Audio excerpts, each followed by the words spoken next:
for some soul-stirring, anointed, spiritual, and heartfelt music, visit my website at www.marilynnDunnMinistries.com.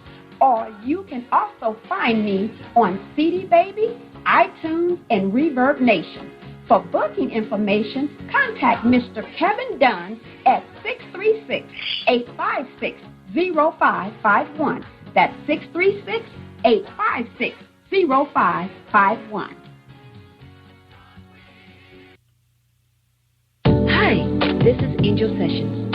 On February 23rd, 8 o'clock Eastern Standard Time, 5 o'clock Pacific Standard Time, I will be live on Jerry Rose Live Radio. I will be discussing my new album and my new single coming in February. Stay tuned, and I'll see you there. Hey, what's going on, family? This is Eric A. Terry Sr., author of Real Talk, The Making of a Man, and I'm on Jerry Royce Live worldwide. You are listening to PositivePower21.org with Jerry Royce.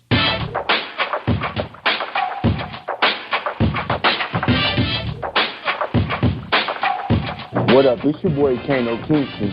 Hi, this is Angel Sessions. Hey, this is Pat. Hi, I'm Teresa Cowell. Hi, Jerry. This is Ira Sandro Carter. Hi, this is Phil Powers. Hello, this is Teresa Bobby with Jerry Royce Live. Hi, I'm Philip Barron. I'm live on the Jerry Royce Show. Hey, what it do? It's your boy Who's to Say. Peace, this is Dahlia the Poet, spoken word artist. Hello, this is Lamar Marquise with Jerry Royce Live. All right, everyone. You got Robin Lynn, and I'm keeping it live right now on Jerry Royce Live. Hey, what's going on, everybody? What's up? This is award-winning podcast with the greatest podcast on earth. Thank you for stopping by. I'm your host, Jerry Royce Live worldwide on internet radio, where you get your positive on. So when it's all positive, it's all power. That's positive power. This is a worldwide podcast for growth, wealth, and success. Thank you.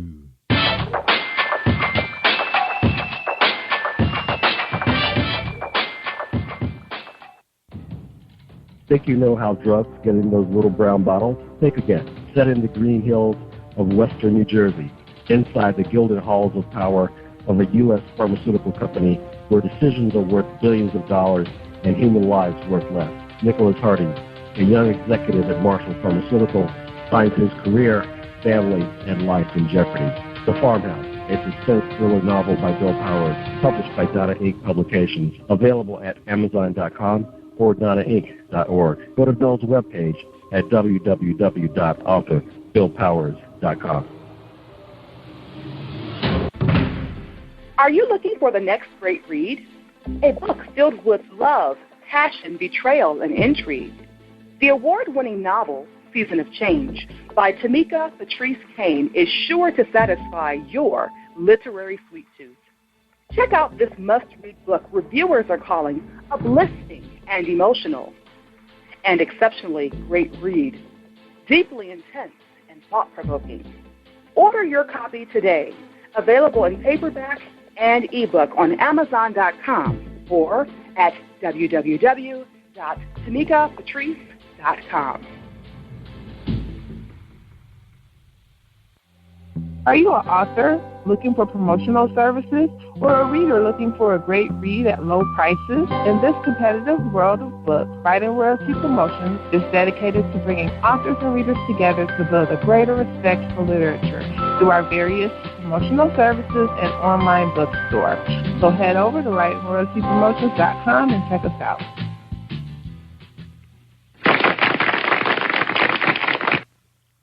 Thank you, everybody, for joining us, and welcome to PositivePower21.org. I am Jerry Royce Live, and I wish I was in Barbados, Jamaica today, and I want to say shout out to those guys who are listening to PositivePower21.org right about right now on Spreaker.com/PositivePower21.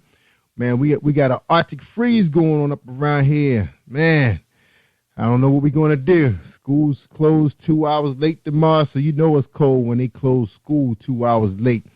But that's all good. But we just glad we got heat. All right, everybody, stay tuned for an episode of Book Buzz. And our book sponsor for tonight's show is my man, James Deshay, the poet, the romance poet. Check him out. Are you looking for a great book of poetry that is romantic, heartfelt, and full of male emotion? Then get Thoughts, Love, and Reflections by James K. Deshay. That's Deshay. Go to www.jamesdeshay.com. You will enjoy Thoughts, Love, and Reflections. Yeah. Appreciate that, James Deshay. Anytime you guys want to sponsor, get some exposure, remember we are streaming live in Barbados, Jamaica, Canada, Spain, Germany, UK, you name it. 12 countries going strong. Every day we broadcasting 15 hours on the stream, on demand, 24/7. So you want to get exposure for your product, your book, or your MP3, come to us. That's right. We do it right here. All right, y'all. I want y'all to hold tight for this presentation. Today being featured on our show is Eric A. Terry, Sr., author of a book called Real Talk, Making of a Man. Stay tuned for his presentation. One moment. This is a presentation for Eric A. Terry, Sr. and Jerry Royce Live Worldwide. A native of Chattanooga, Tennessee, Eric A. Terry, Sr. is an author, certified marriage coach, and relationship specialist. While he is also known throughout the Southeast as a dynamic singer and a worship leader, Eric is also an ordained minister of over 20 years. He was licensed in Nashville, Tennessee under Dr. H. Bruce Maxwell at the Lake Providence Baptist Church in 1995. Eric and his beautiful bride, Lady Deborah, are the owners of Real Talk Consulting, a multi-service firm that focuses on building and maintaining healthy relationships.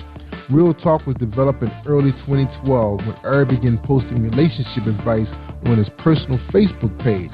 After attracting a strong following of over 5,000 people, Eric began to receive requests for speaking engagements, seminars, and marriage retreats, as well as singles empowerment sessions to share his views on relationships.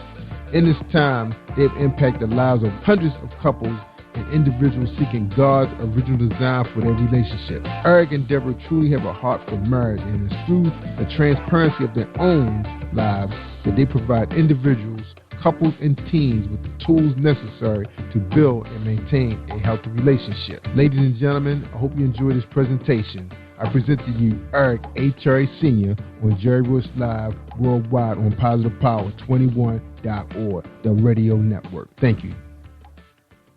All right. Mr. Terry, welcome to Positive Power. How you doing, sir? I'm doing well, sir. Thanks so much for having me. We appreciate it.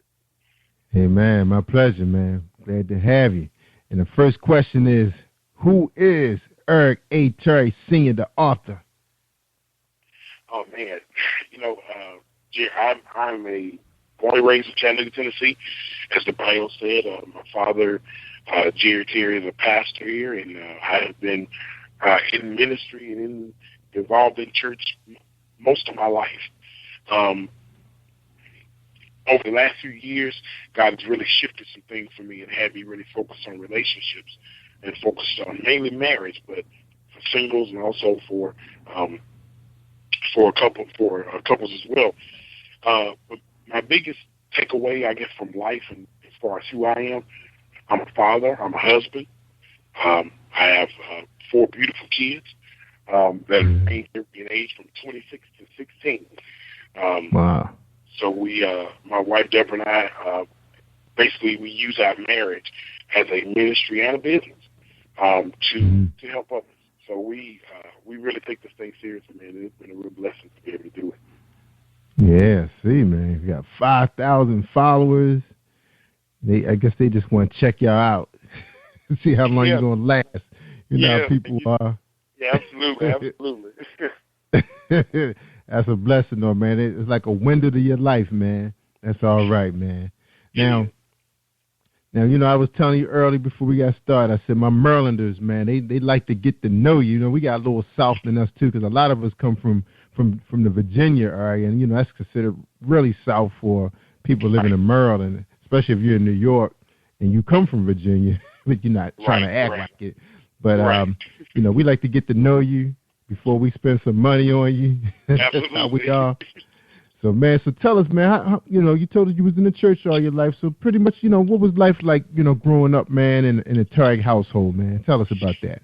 Yeah, man, you know, a lot of people think that, I guess, because my father was a pastor, they say, oh, man, y'all was in church all the time, didn't do anything, didn't have fun.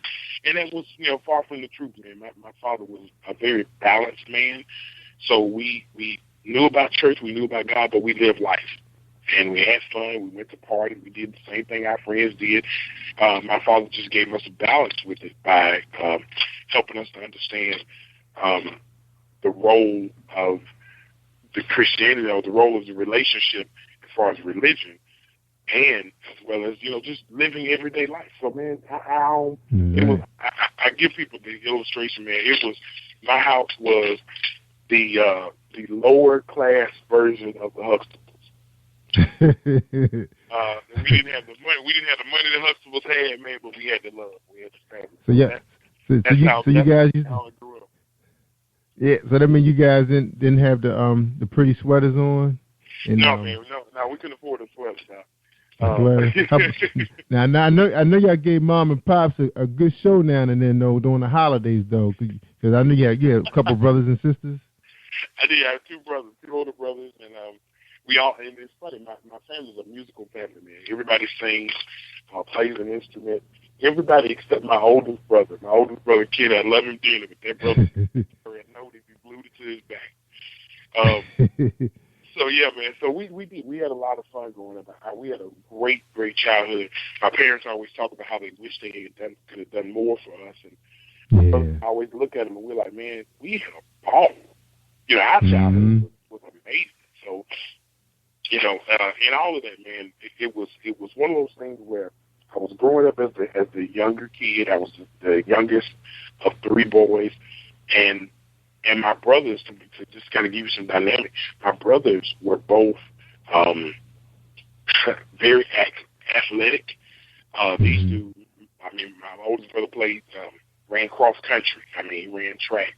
My middle brother played baseball, basketball, football, you name it. And they were good at all of them. And here I came along being a little fat kid, not really into sports, you know, not really into other things that they were, man, being totally different. But we found our way. And that's part of the things that I talk about in the book is how I got out from under their shadows. Yeah, that's awesome, man. Real Talk Consulting. That's right. That's helping people out. Multi-service firm. I threw that in there. Absolutely. Man, that is, yeah, and it's funny, man, because I love to hear, you know, people reminisce about their childhood, because sometimes you don't get a chance to talk about it because you don't really know what to strike up at work. Sometimes when you're sitting at the lunch table, you know, you sit there and try to talk about, you know, back in the day. You know, somebody may not have had a good back in the day, so it may not be good lunchtime talk. You know, so you got to know who you're dealing with. You know, but it's good to hear these stories. And I always like to ask people, you know, good or bad, you know, what it was like. And that's the reason why some people write the books they're writing, because it's based on you know, the way they grew up, their background. Right. That's awesome, man. It goes back to something you said earlier. You know, we all have a story. We all have a story. Man. I encourage anybody, man, you know, if we all have at least one book in us, at least one. And if it's nothing but your story, because nobody can tell your story like you, man. That's right. That's what the legendary Paul Coates used to always say, the owner of Black Classic Press, publisher Walter Mosley. He used to always say that, man. You know, he started his self-publishing printing business. He used to always say that, man. All right. Now, how did you meet Lady Deborah? That's what everybody want to know. Yeah, man. Lady Deborah, that's my baby, my heart. Deborah and I actually grew up in church together. We grew up in the same church. It's kind of funny. One of the, you know how when you're a little kid and you're in church, you have those little puppy love relationships. Yeah. My first church girlfriend was actually her sister. Well, that's funny because I remember my brother was dating my son's mother. You know, when we were in elementary school. Yeah, I was like, man, how he get her? Right. So, you know, it was one of those things, man, where we we grew up together. We've known each other. Our families grew up together. So we've known each other most of our life, all of our life, really. And just after several years, where she'd gone through a really bad, really long, painful marriage, and they'd gone through a divorce, and I had gone through mine right before that, and we just, our friendship just kind of went to another level, just kind of talking and kind of being there, supporting one another. And then when we got together, and we just decided on some things that we weren't going to deal with. You know what I'm saying? We said, hey, we don't want to. Here's what I put up with before. I don't want to deal with that again. Right. And now, it made all the difference. So your first marriage, was your wife involved with heavily involved with the church? Not at all. Not at all. And man, I think that was a lot of the issue that we had, because when anybody in ministry, man, and I say this for anyone, if you're looking to date someone, if you're interested in someone that's in ministry, understand, man, people need to understand that is a whole nother level of responsibility.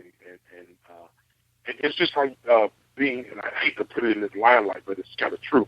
It's almost like being in a relationship with a celebrity. There's a pulling on them a little more than the average guy or girl. So we need to understand that it's a whole nother level when you get to dating someone or try to be with someone that's in ministry like that. Yeah, it is tough, man, because we've seen some guys, some big-time pastors in the Baltimore area, man, get into, a little bit of trouble, when it came to, dancing outside the relationship. Some of them kind of rebounded. The church forgave them. Wives forgave them. No, not all the wives forgave. Yeah, one wife, yeah. The ones that's quite more known than, the corner guys. Right. Man, that's something, man. That's powerful, man.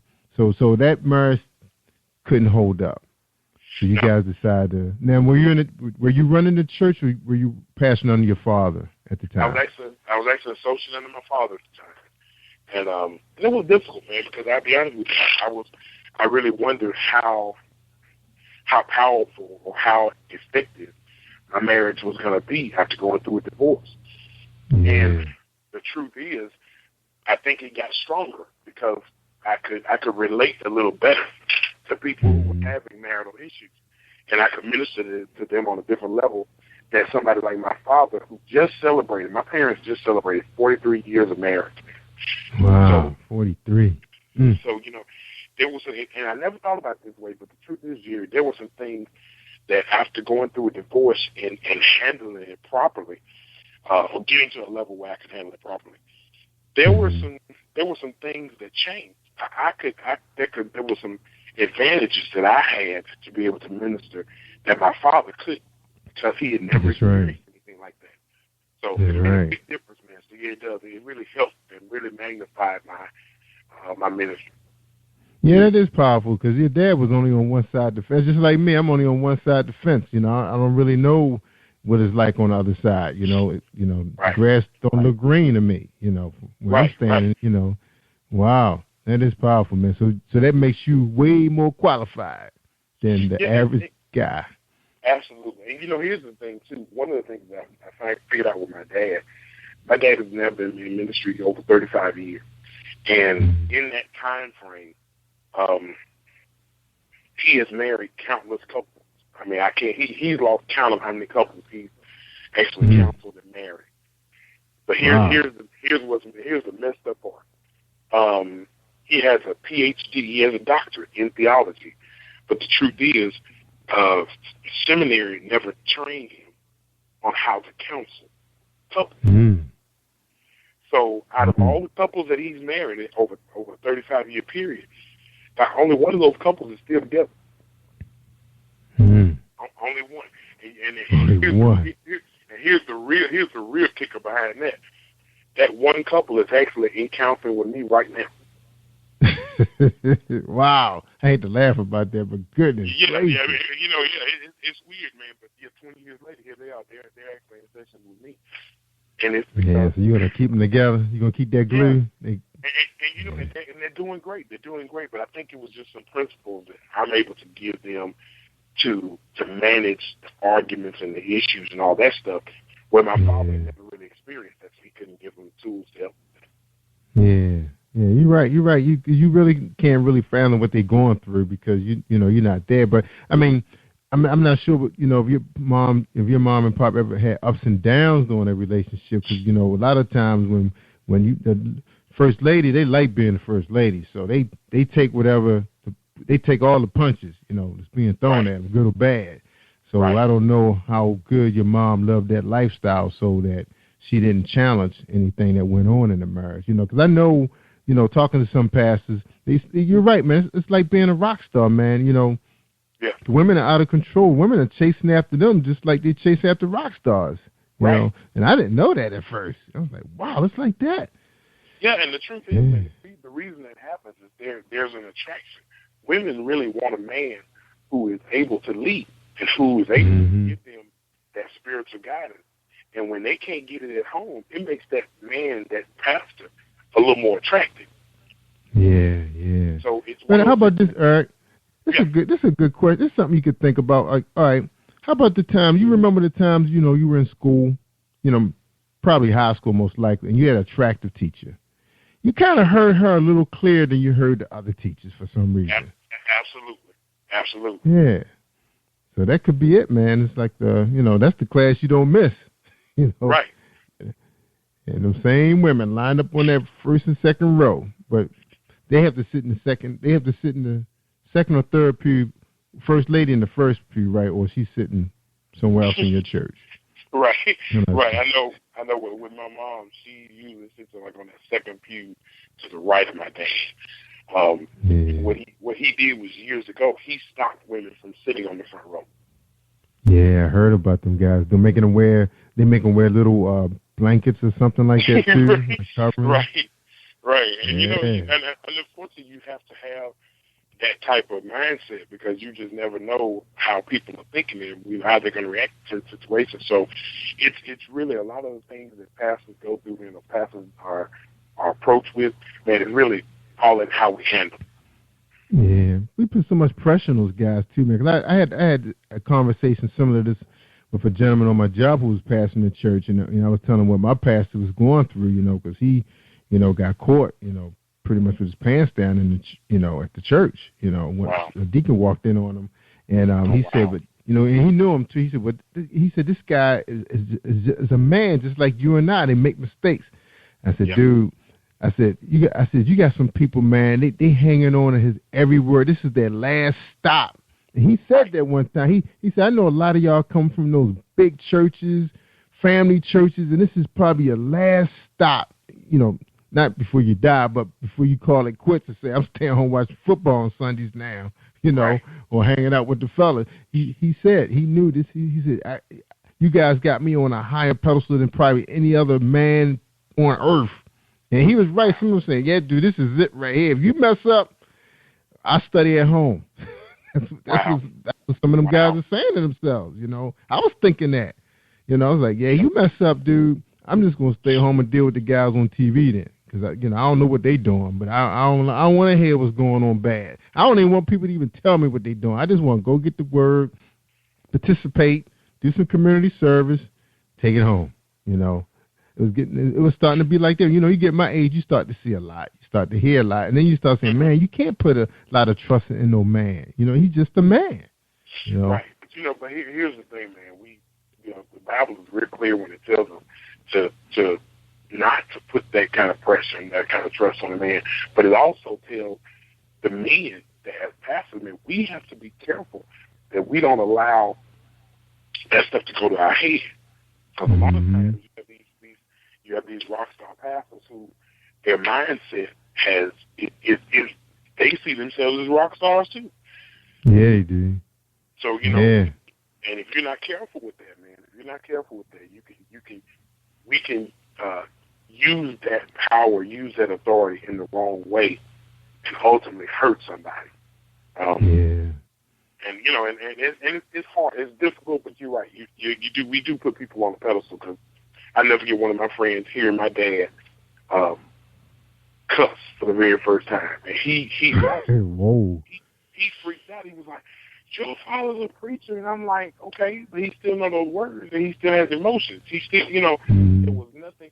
Now, if he walked around and every other word out of his mouth is a cuss word. Yeah, he like third preacher. Yeah, you the hood preacher.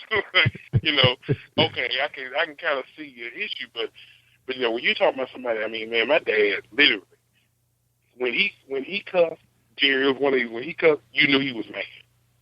Yeah, he was mad. Doggone Red Sea was about to part, man. People were like, oh, Lord, Jesus coming. Right. Yeah, they got him up there, man. He up there, man. Yeah, man. Whoa. But again, he's still a man. That's right. He is a man. He make mistakes, man. That's why it used to freak me out, man. When I used to hear about pastors were on their second marriage, I was like, oh, my God, what happened to the first one? You know, you're the man. You know, she should have been the one, the queen. You can't divorce the queen. Right. But, you know, I had to start understanding, you know, it was like, you know, he was just like some of those guys run churches in the hole because they mismanage money, because they steal. Right. And, you know, there's a lot of mistakes, you know, that's being done in the church that we don't always see. Right. Yeah. And that's why we have to make sure we're putting our trust in God, man. That's one thing I can really say that I can take away from my dad raising us. He said, man, you know, understand that, you know, Matthew 6:33, seek ye first the kingdom of God. It's about God. It's not about the man in that pulpit. And it's about a personal relationship more than it is about a personality. And unfortunately, we get caught up on the pastor's personality, and we forget about the relationship with God. Mm-hmm. That's true. That is true. Man, that's one thing about religion. They said never talk about religion on the job, man. Everybody got their opinion. Oh, man, yeah. That'll that in politics. Yeah, that in politics, man. That's right, man. All right, we talking to Eric A. Terry, Sr., author of Real Talk, Making of a Man. Married to Lady Deborah. His dad is the man that we all look up to, and he's the last man standing. you know, I got 23 years coming up this spring, man. You know, 23 years. I did a lot of dating. So it was almost like being married because I was like, I had like 6 years with like this one and that one. Oh wow, okay. Yeah. Well, I mean, it was only really one that was a pretty long stretch. That was like being married. So that was like a long engagement. All right, bro. Hold tight. We're going to take a quick commercial, a 60-second break. Everybody, you want to get a drink of water? We're talking to Terry. Pastor Terry, he's the man. When we come back, we're going to talk about his book, Real Talk, Making a Man. Stay tuned for Book Buzz, a Book Buzz presentation from Reese Publishing.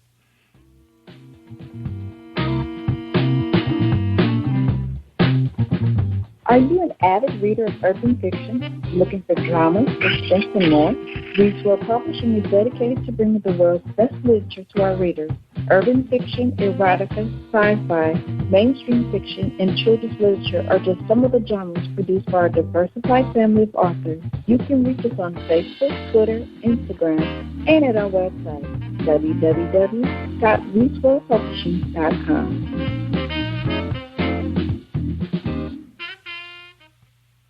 Have you been hurt, been backstabbed, got a talking back to him? Well, you're not alone, no. Escaping to another reality. Through Dominic Wilkins' good books, audio books, paperback, ebook, good books.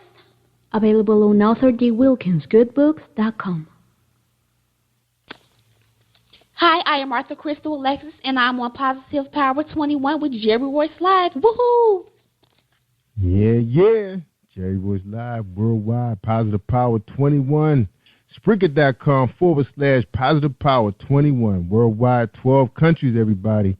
You got to stick it out with us, y'all. We're here for the long haul. That's right. Promoting and branding. Our good name. That's right. All right. We're being led by God, man. That's all I can say.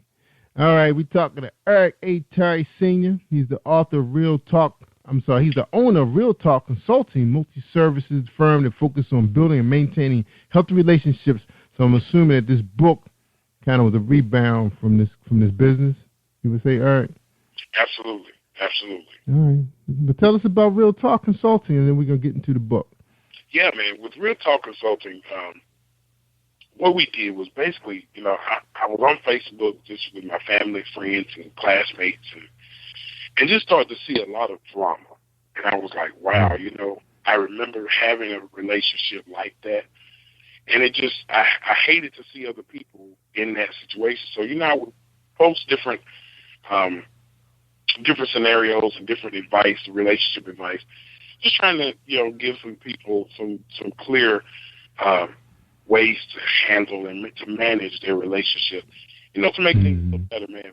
And in doing that, man, my numbers started to grow. I mean, it expanded so fast before I even realized it. Before I knew that, I looked up and all of a sudden I've maxed out at 5,000 people, and literally had to start a fan page. And it was either that or go to a second personal page. I really didn't want to do that, so I did the fan page. And in the process, man, I started getting a lot of contact about different people, especially churches, who wanted me to come in and do marriage retreats and seminars. So we began to do that. And I'll be honest with you, man, when that first happened, I didn't know what I was doing. I was like, are you serious? Who wants me to do a marriage retreat? But I realized that this was something that God was putting me in that position to do. So yeah, man. I just took it. I said, all right, let's do some homework, find out what we need to do to make it work, and let's get it done. That's right. Yeah, people want to hear you, man, and they want to read your post.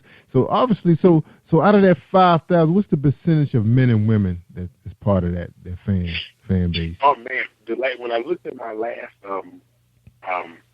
statistics from my page, it's about 78, 79% is women.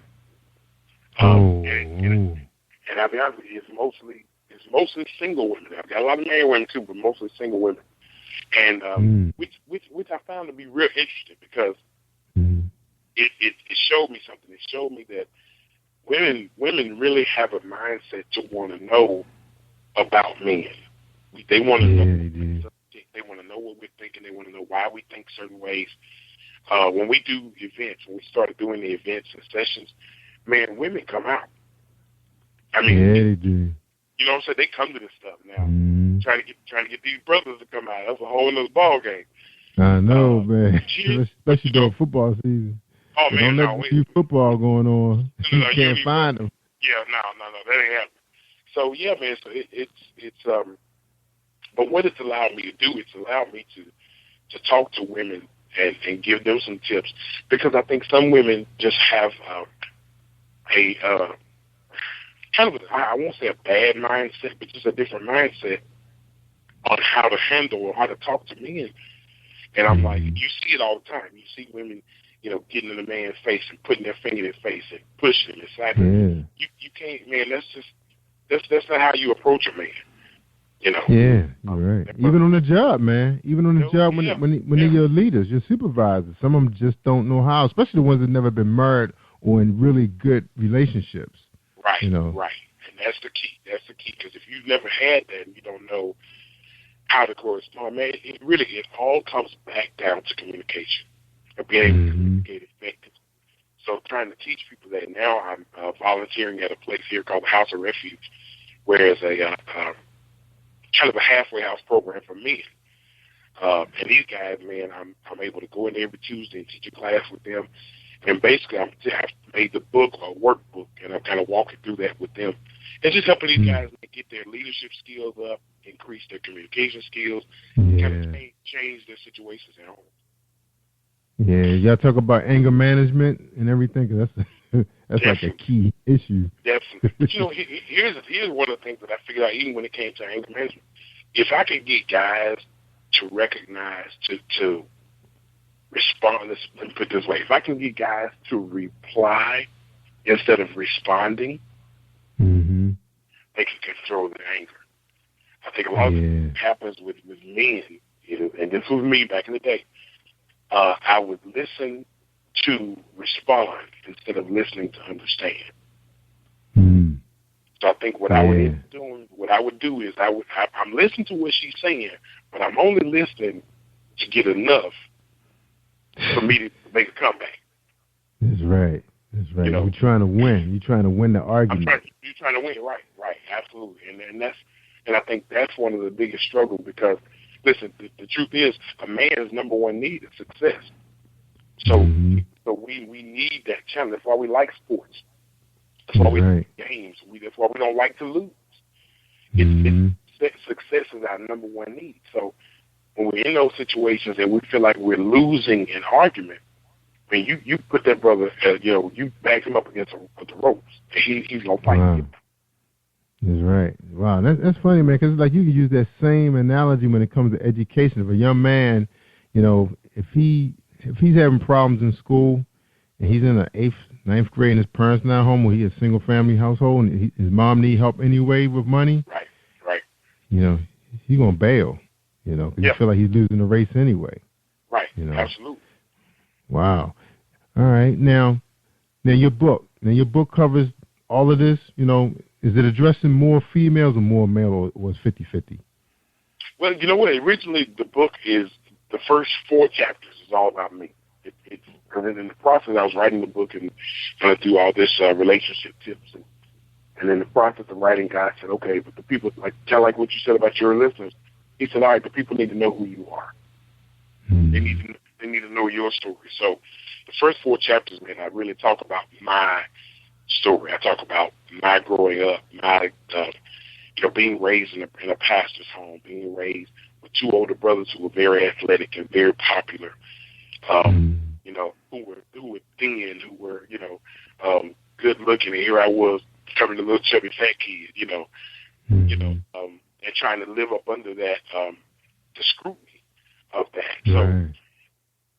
So a lot of those things, man. The first 4 chapters pretty much are just all about that, all about my life and my relationship issues and issues that I had that kept me from, doing things properly that I needed to do. So it really, because here's one of the things, if you start wrong, it's hard to get back. You know what I'm saying? So for me, a lot of situations that I had been through when it came to relationships, it was stuff that I had done wrong from the beginning, but never got the right information. To do it properly.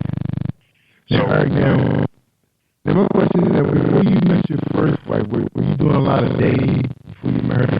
Did you have a lot of experience with women? No, man, you know what? Honestly, I was that fat kid. I was afraid. I had a major fear of rejection. So I wasn't the guy that would go out and start talking to women trying to get their attention. So for me, I didn't date a whole lot. Now, when I did start dating, it was all because either somebody set me up with somebody, or I just told a friend of mine this the other day, I used to use my singing ability to get because, I knew. I said, hey, if I can, if I saw a young lady that I liked, man, I'm one of those things. I would start singing to make sure she heard me and hope she would come and say something. So I used that. And, but the problem was, for me, is that was cool for a minute, but the problem is you can't continue to hide behind that for too long. You gotta, you gotta open your mouth and start talking. You can't just come out like that. So you be like Michael Jackson. Right. So yeah, man. So I really didn't. I didn't date a whole lot. Now in high school, probably more than average, but I think it was only because once I started singing, it changed people's perception of me. I was no longer just a little fat kid. You know what I'm saying? Right. So it made it a little different. And and plus I stood out because there wasn't a lot of guys, running around singing at that time. Yeah, that's right. Yeah, you like the Leverts. You like Gerald Levert, his son. Oh, man. Yes, sir. Yes, sir. Yeah. Right. Man. Wow. You had to do what you had to do, man. Some guys got the looks, some got the voices, some got the height, You use what God gave you. That's right. Exactly. So women attracted. But when you counseling women, like I found that like women, when the way identify men in high school. They look at guys the same way when they're in their 40s and 50s. They still looking for that same type of guy. Absolutely. You know? And there's not going to be a lot of them out there that's going to be available at 40 and 50. You know. Right. So you kind of got to scale down a little bit. Right. Right.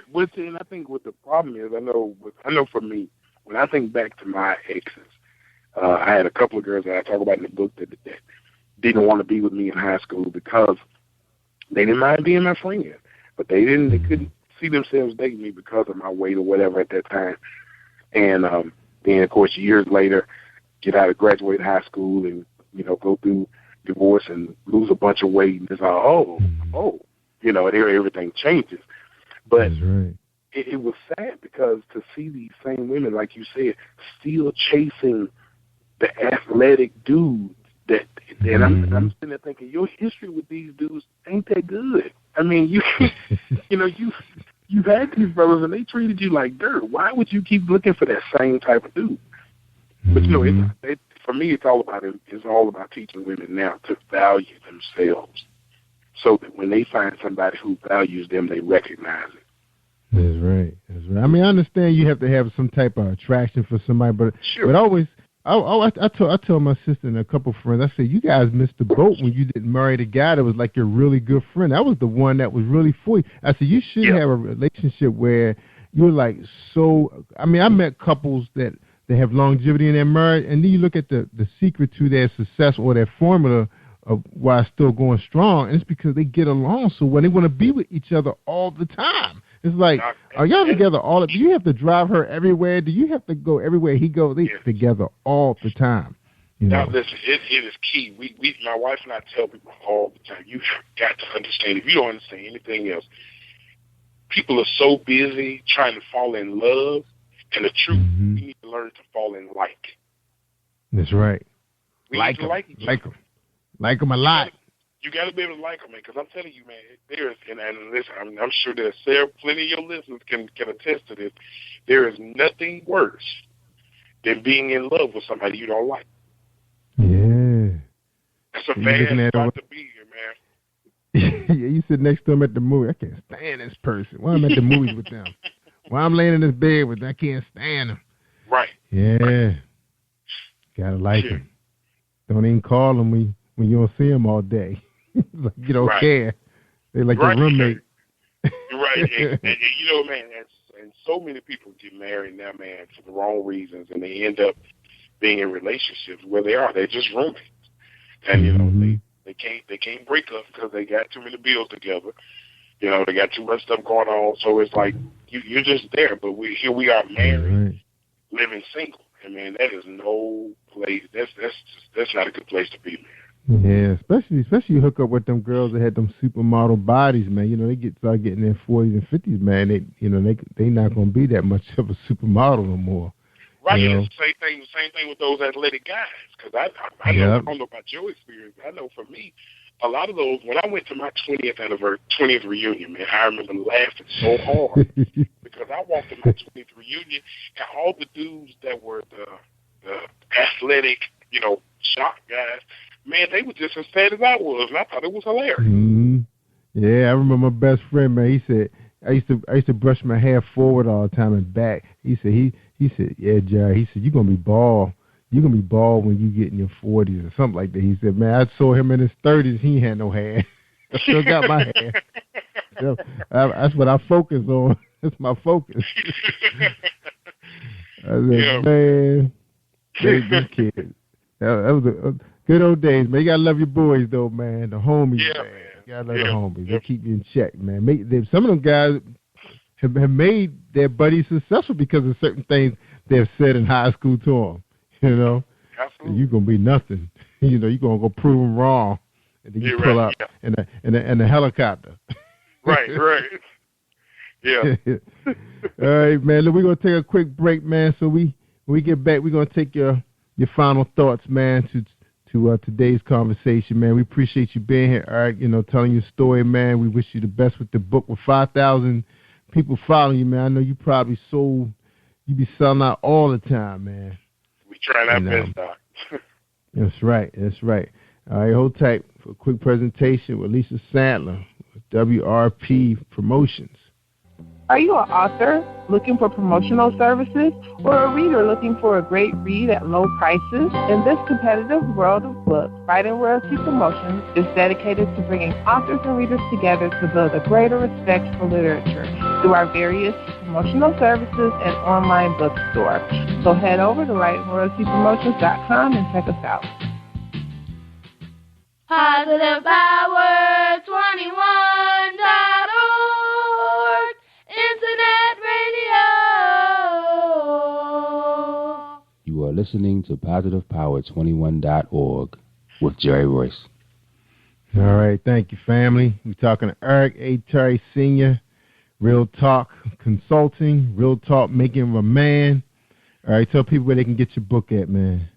Absolutely, where they can meet man. you. Absolutely, man. I'm on Facebook. They go to facebook.com/Real Talk Consulting. That'll get you to my fan page. The book is available right now on Amazon, also on CreateSpace, the ebook store. There are a lot of little independent stores that also have it now. They can also go to our website, realtalkconsultant.com, and they can get the book there. Man, we've been having an awesome time with the book. The response has been amazing. The thing that's really been blessing me, Jerry, is men. I've got brothers calling me that are reading the book saying, man, I'm not a big reader, but I read your book in a couple of hours. I read your book in a couple of days, and I saw myself, and it really helped me. And now that's the thing that's really been blessing me, man. So, but yeah, always, they can also go to we're actually working at to get it in Barnes & Noble. So like I said, Amazon is the biggest thing, man, right now. But if they want an autograph copy, I'm still doing autograph copies. They can go to my website, realtalkconsultants.com. Man, you got to give me a copy, man, so I can present it on my show, man, my YouTube show. All right? Yes, sir. I got you. I see my address, man, so we can talk it up, man. I love talking about. Matter of fact, I was trying to do a romance show, but my dad said I got out of control. I'm gonna try it again. I'm gonna read your book first, and then I'm gonna try it again. There you go. That'll work. Yeah, he said we was too dark. But I'm gonna read your book, man. Then I'm gonna try it again. I even got a host that's gonna help me out this time, man. Keep me in perspective. Yeah, man. Appreciate it, man. Now tell us again about Real Talk Consulting, how people get in contact with you, man, who's looking for some help. They on the fence right now, about to jump. Absolutely, man. Listen, and this is one of the things I tell anybody. If you were in a relationship that you value, I don't want to talk to people who don't value the relationship they have, because not only will you not be willing to invest in something you don't value, but you won't invest time either. So in other words, everything I say, everything I tell you, to try, you won't even attempt it, because, that's got to be key. So if you are in a relationship that you value and that you feel like there are just some key things that you're missing, that you don't have, that you need to make this thing work, contact us. Listen, we're like you, Jerry. We're worldwide with this thing, man. I don't just do local. If I have couples that call us on Skype, we set up Skype sessions, and I can meet with them right there, and talk to them and speak to both, and give them some tools, man, to really help them make the relationship better. Because the truth is, the church hasn't prepared us, the educational system hasn't prepared us, so we created Real Talk Consulting to be a place to help people build their relationships and make it work. Yeah, sound good, man. Sound good. Yeah, definitely send me that book, man, so I can straighten up old girl. Let her straighten old girl up, man. She like to work all the time now, but we both like to work. So yeah, but we make the weekend special though, because this matter of fact, the next show is my last show until Monday, and it's all about her, man. It's all about her. That's right. Miss Nene, it's all about her. All right, bro, man. I appreciate you coming on, man. We gotta have you back on here too, man. We gotta have you back. Anytime, man. Anytime. Yeah. I'm glad to. Yeah, we got a matter of fact, if you do a webinar, man, let us know, man, so we can tell people, where they can find you. Do you do Google Hangout? I sure do. Yeah, we gotta let us know, man, so we can crank that out, man. I'm always trying to push positive things, man. You gotta give me some positive stuff to push. I'm getting tired of pushing all these urban fiction books all the time, man. Got to push some nonfiction, right? Doc, I'm going to tell you, we got plenty because we're doing classes and schedules all the time. So we got plenty of stuff that we can do. We'll do that. All right, please. Yeah, please let us know. Just shoot it right in the inbox, man. We'll make sure we put that on the front of our things to do list and promoting, all right? All right, y'all. Man, look, all right, we appreciate you, bro. Keep doing what you're doing, man. Thank you, sir. All right, Appreciate you. I tell people all the time, man, when they want to hear the good stuff, man, especially tonight, man, this guy has over 5,000 people following him on Facebook. They want to know, women want to know what they're doing wrong, what they can do right, how they can get them, man, how they can keep them, man. And then men want to know how they can treat their women right, how they can communicate, how they can listen to them and not try to win the race every time. Right. Eric is the man to talk to. Real Talk Consulting. He's on Facebook. Take care, everybody. We appreciate you listening. And like I always say, stay awesome all week long. Peace, everybody. I'm PositivePower21.org and Spreaker.com/PositivePower21. Thank you for tuning in to Jerry Royce Live on PositivePower21.org and Spreaker.com/PositivePower21. This is a Royce Enterprises production. And don't forget about replay on Facebook.com/Jerry Royce Live.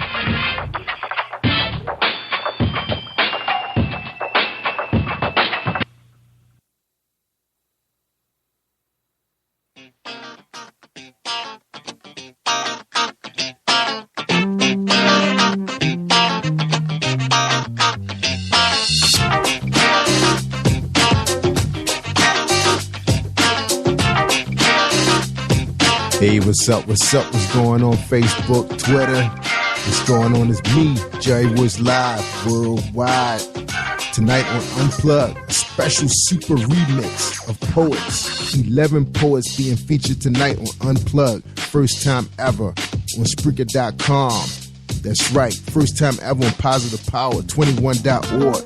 With me, Jerry Royce Live, worldwide. This is a broadcast featuring Sharika Sandler, Sarita the Poet, Delia the Poet, GPA, greatest poet alive, Cotton, Kelvon Rett, William S. Peters, Gilbert Sines, Tanika Gonzalez, Justice Clark, and Tyrone Mosley. That's right, tonight. So sit back and enjoy this presentation from Jerry Royce Live worldwide and PositivePower21.org. We streaming in 15 countries now. You are listening to Jerry Royce Live Worldwide Podcast.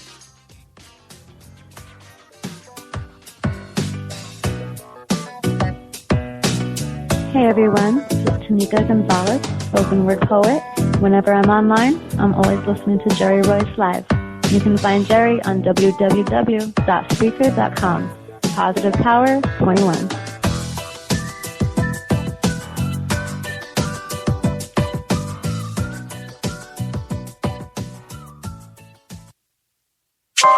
You're listening to Unplugged, a Royce Enterprises production and adjustments. Please enjoy this presentation.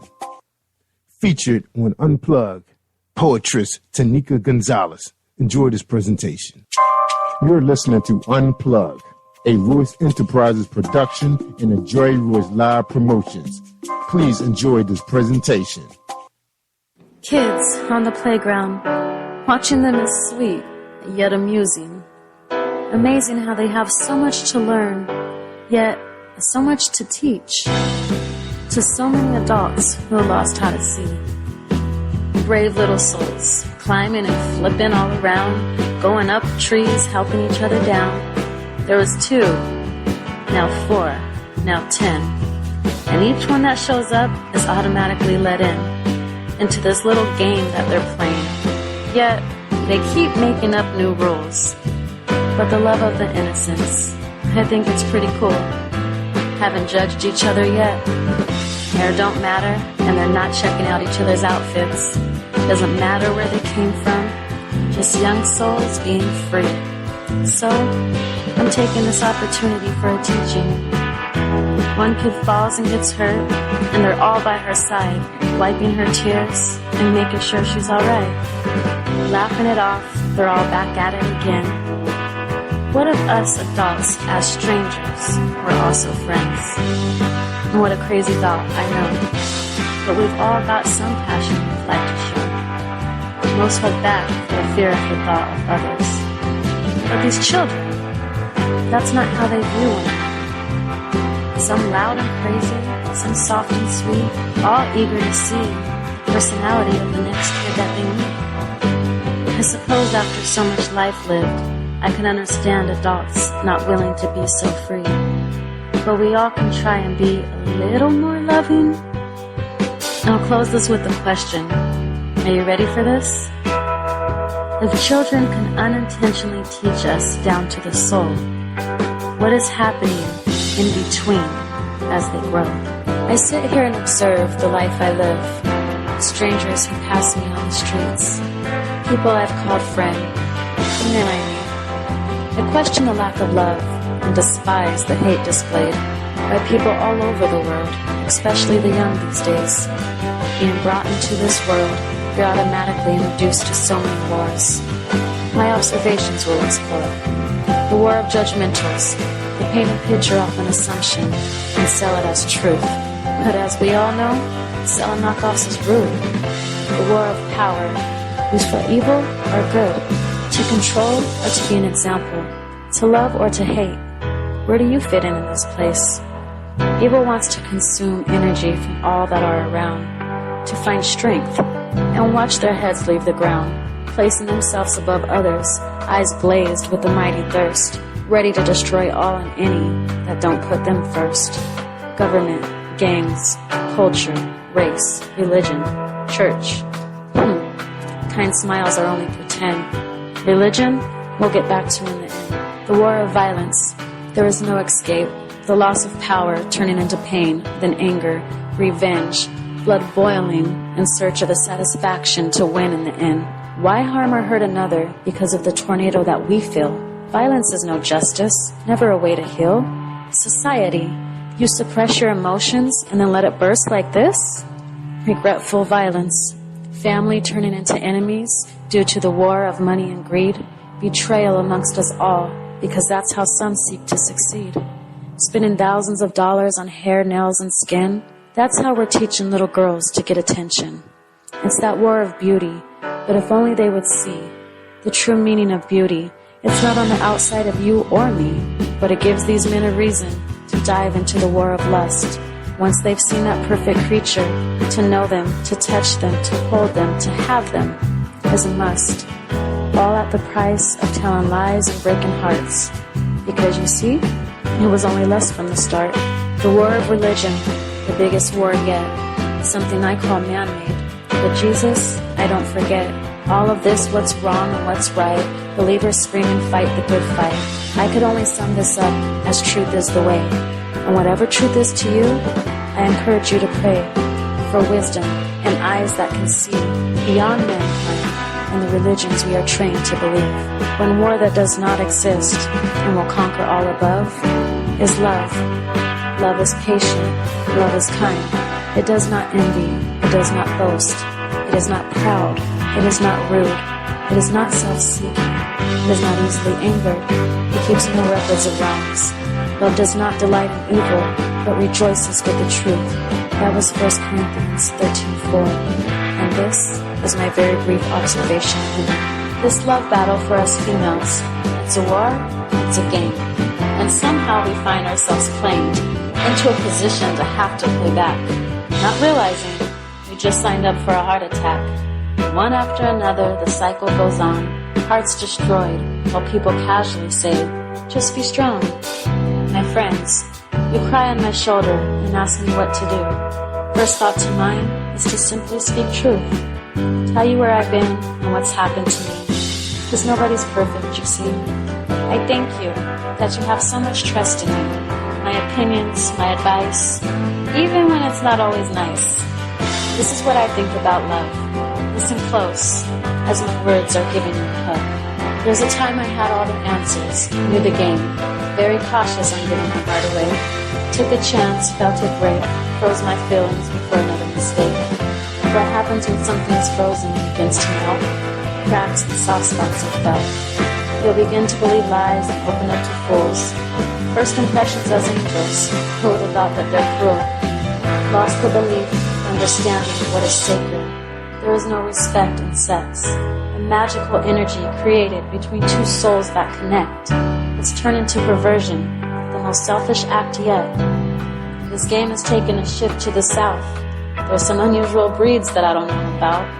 Hurt me, yes. Break me, no. Focused on my path and where I need to go. I could sit here and write about how to play them back, tips on how to give a man a heart attack, make him chase you and want you more, but that's not my advice anymore. Give that up and let that kind go. You'll never have a good future with a man that acts like a hoe. Sometimes we want them, but baby girl, self-control. Hold on to your confidence, lay back and dream, get your body moving, let your inner soul scream, release emotions so you have no weight when it's time to fly. Light as a feather, you can get yourself there without a guy. Yes, those empty moments when suddenly you feel alone, and the first thought to cure it is to pick up your phone. Guys reaching out, trying to spend time, and you know you've heard them lines, line after line. Don't sell yourself short. The worst thing a female can do is forget her worth, 'cause I've been there before. Look back to realize I was a mat on the floor, used, abused, lied to, taken for granted. 'Cause girl, they ain't gonna love you if that's what they're handed. Get what they can get and got what he got. And you? Me and you? Yeah, he forgot. On to the next. He ain't gonna be crying 'cause you're feeling alone. So girl, trust me, don't pick up that phone. Know you, 'cause we're always more than what we go through. Wherever you smile and what makes you laugh, chase it and don't look back.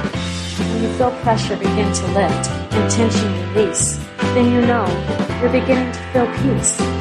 This is the first step of loving yourself. You only need you, nobody else. To be anything but independent is lazy. Yes, you'll hurt, cry, feel weak, and even go crazy. All at the price that you did it for you. Who can take away all you're capable to do? Now I'll leave you with this, because it's simple truth. Nobody will ever love you until you do.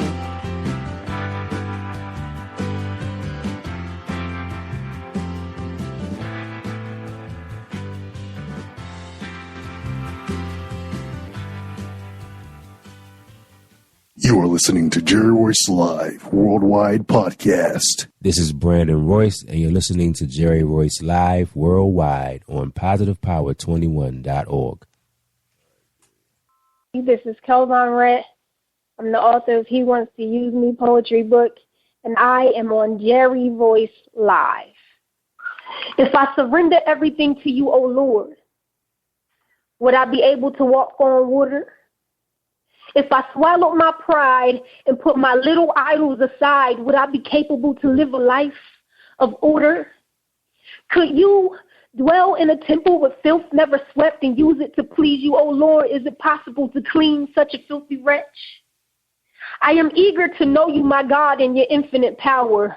You are strong enough to change my hungry desire to meet each requirement and prerequisite. Oh, my God, change my life to meet your expectations of it.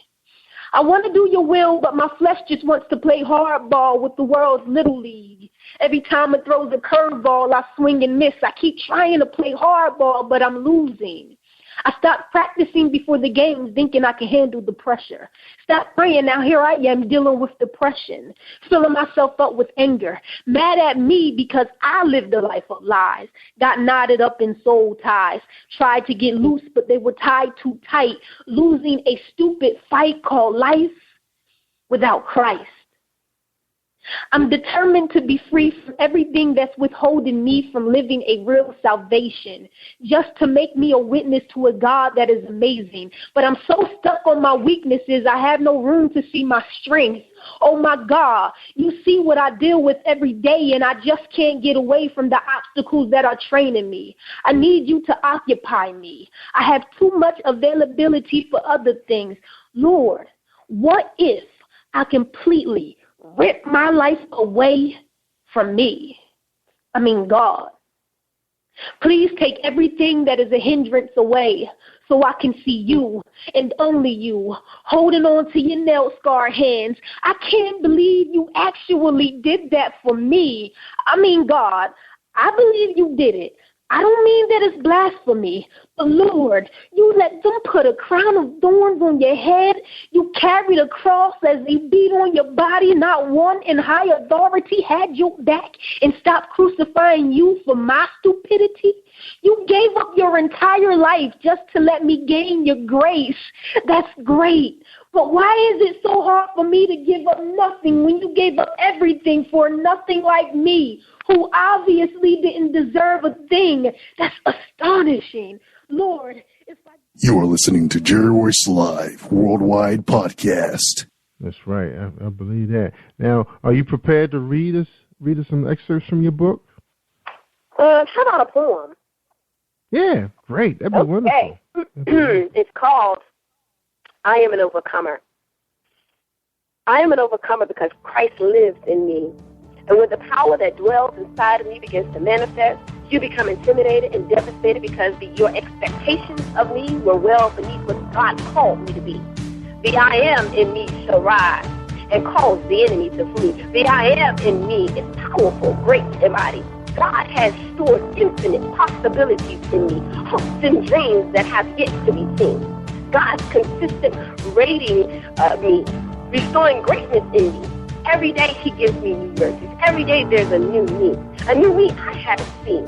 There's a new me being reinvented, recreated, restructured every day. A new me that the world is waiting to see. A new me that the earth realm grows to possess. A new me that takes dominion over everything. And yes, I am on a quest. On this long journey, I will accomplish much and perform my very best. Even in my sleep, I'm getting better, being restored, rebuilt, and refabricated. All of my enemies will be decimated. I am an overcomer. You haven't figured this out. There isn't enough time to analyze, scrutinize, or realize the potential in me. Inside of me, there are layers and layers and layers and layers of possibilities. My consistent rating has exceeded expectations. My status is well beneath the scope of anyone's comprehension of me. I will surpass anything anyone perceives me to be. The great I am dwells inside of me. Therefore, he is limitless. I am limitless. He is great. I am great. He is strong. I am strong. He is the light. I am a light. He is a conqueror. I am more than a conqueror. He is powerful. I am powerful. He is victorious. I am victorious. Because he is. I am. I am a representation of the great and almighty, the great I am, created in his own image, thinks good thoughts of me. I know it's difficult to understand how I made it over, how I made it this far, how did I get this, and how did I get this, and what's so special about me? It's plain and simple. It's the God in me, the great I am, the great and almighty. I am nothing without him. He is the reason that I exist. He is the reason that I am me. He created me for a divine purpose and filled me with thoughts of me. I am an overcomer, and I can do all things through Christ who strengthens me. That was so powerful. Woo! I had to close my eyes. Yeah. Wow. That is so yes. Now, and that poem is really a summary of what this book is about. And it is to empower people and to really let people know that your environment doesn't have to dictate who you are. It doesn't have to dictate your future either. You can rise beyond your environment, and you can be the light in your environment. This is Brandon Royce, and you're listening to Jerry Royce Live Worldwide on PositivePower21.org. You are listening to Jerry Royce Live Worldwide Podcast. You're listening to Unplug, a Royce Enterprises production and a Jerry Royce Live Promotions. Please enjoy this presentation. Tattoos.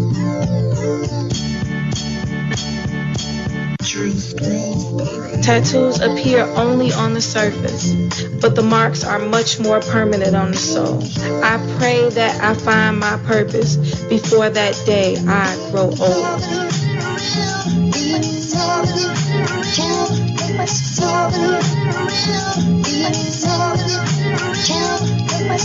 Scratching, clawing at that surface, scaling the mountaintops right before that instant glorious moment when I reach my peak. It all stops. It all stops. It all stops. It all stops. I hinder myself, so deceived, not sure what's left to believe. I continue to shoot the breeze, hallucinations of palm leaves, purple trees. At home, none seem like these. Partisan truths, alternate realities in view. What's left to lose? Loose change in women, sin from the beginning. Can't stop, won't stop this itch I'm feeling. Second subjection, subliminal messaging, love, neglect, erections and elections, filling that void. Anyway, make a way, I say. Who am I to judge? I'm in the party. Poor folks thirst, resort to finding ways to feel important, fulfilled and relevant. In the scope of the elite members only, where success is ambient, without the beast and notoriety. Famous or infamous, as long as they know my name. Stand in reverence, in awe of the lights. Long nights in the lab and lipstick on a bottle of champagne. Fought me for attention whoring. It's been placed in an alignment with my persona that takes on that spirit without my permission. I've only taken what was given. I'm guilty, having the tools to chisel, but the hand too weak. A drug so intense makes you not remember where you just went, altering your perception beyond your spiritual eyes. God does not approve of this indulgence. Be advised. That serpent is a low beast that knows your fear. He knows you're weak. The loose stone between me and that climb to that mountain's peak. Instant gratification, he steals it away. The removal of that tattoo doesn't guarantee that that spirit will fade away.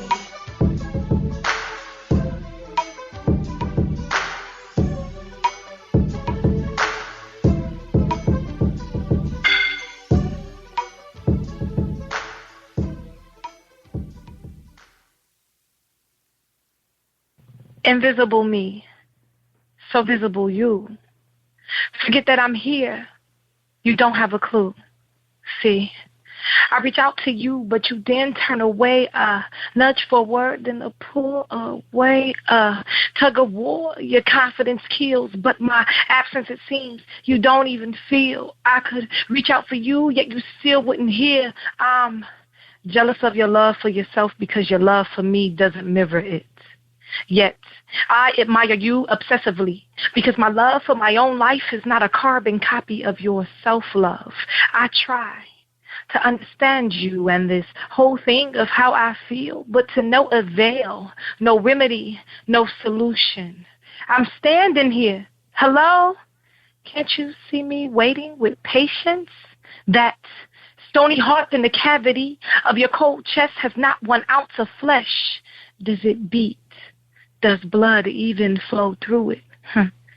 Funny, when I was brand new, I felt as if I was so special to you. Not saying that you don't still care, but saying that that spark, that infatuation, poof, it isn't there. Slowly rolling out like a tumbleweed blowing in the wind. No genie, but certainly if I had one wish, I would wish that things never bloomed into this. The seeds of scars planted while pain is the fertilizer and lies exist in the rain. A cocktail of torture to this poor flower that blossomed and withered all in the same hour. Time stands for no man. So as the ever so loud ticks and tocks of that clock, watch us as we are watching it. I know that all will be well in the end when we've run our course and it's finished. You're listening to Unplug, a Royce Enterprises production and a Joy Royce Live Promotions. Please enjoy this presentation. When two becomes one, to those who think along the lines of logic may not understand the sum. When paths that were once parallel become perpendicular and become the sun. The merging of two minds, two bodies, two separate beings, two should become one. How is this possible? And it doesn't make sense. How can you believe this ridiculous statement without scientific evidence? To believe is to trust into a lie, and it isn't real if it doesn't manifest before your all-seeing eye. But I tell you, as outlandish as it may seem, as far-fetched the ideology, this can be reality, because 1 + 1 = 1. I testify because it's happened to me. First hand, first kiss, first encounter, outer body experience. When a stranger can come into your life and modify the fabric that is your very being, taking away the snags of filthy rags and an intricate patchwork beautifully engineered and made to last, a bonding of DNA, fusing genetics and building a new strand, 3 chords, he plus me in this thing called love. The honey in my morning cup, sugar-sweet fingertips plucking at my heartstrings, we communicate in thoughts and finish one another's sentences. I toughen up and he picks up some of my feminine senses. We assimilate one another's traits and perform the same mannerisms. Loving so good and smile so bright, we hanging so tight that we damn near look alike, and we were made in God's image. Together gleaming 2 beams of light, smiling, reflecting, walking past strangers and they see it too. Our twinly demeanor has us wearing identical jeans, and the outfit of his adornment fits me like a glove. Fools fall in love while we rather fly together. When 2 = 1, the bond is a formula that is unbeknownst to the microscopic eyes of the most famous scholar. The bond cannot be created artificially or manufactured in the lab. The glue is more permanent than a tattoo. It is the complete reproduction of spiritual connection. The mere intellect of the mind with no imagination will sadly never experience without a glimpse of a spiritual conscience. Your logic will rob you of the most euphoric, psychotropic, unbelievable, explosive, extraterrestrial, imperial, inconceivable, aeronautical. I tell you, the greatest feeling that no symbol, syllable, noun, adjective, equation, sum, property, or number can define when 2 wholes = 1. The amazing event that occurs in the universe when 2 wholes somehow now 2 halves merge and become the sun. Maybe if society adapted this fact into their books, that maybe the outcome of the statistics would make the world a better place. The feeling of becoming one with someone can draw out impurities within the earth and bring the ugliness to the surface, only to wash it away with a bear hug and a tender kiss on the lips every day. To levitate into aerospace and skip time periods to another hour in a foreign place. Walking on water is not too implausible to me if you interlock 2 physical actualities with 2 hearts and 2 minds, and who successfully tapped into 100% of the functionality. See, baby, we could build a pyramid off the way that you touch me. Solve a medical mystery. They could call us weirdos and whisper that we're crazy, because all I need is the wind of your breath from your encouraging words beneath my wings. And I guess I just want to simply state that when 2 = 1, you are a reflection of me, and I love you. I am powerful. I can do all things through him. I can take a grain of sand within the warm flames of my hand and yield a looking glass of clarity and awareness. Hear this. I can bring peace upon a nation or destroy it with my tongue. I'm the guardian of all things whole and profound, and I am royal. Prestige, and I know you love the way that I shine, and you can call me Angela Davis of my time. The definition of activism is a doctrine or practice that emphasizes direct, vigorous action, especially in support of or opposition to one side of a controversial issue.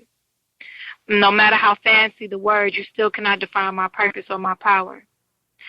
See, I'm going to start a riot. They got my people in 2 chains and the nation silent. But this won't be televised. They want to keep it quiet.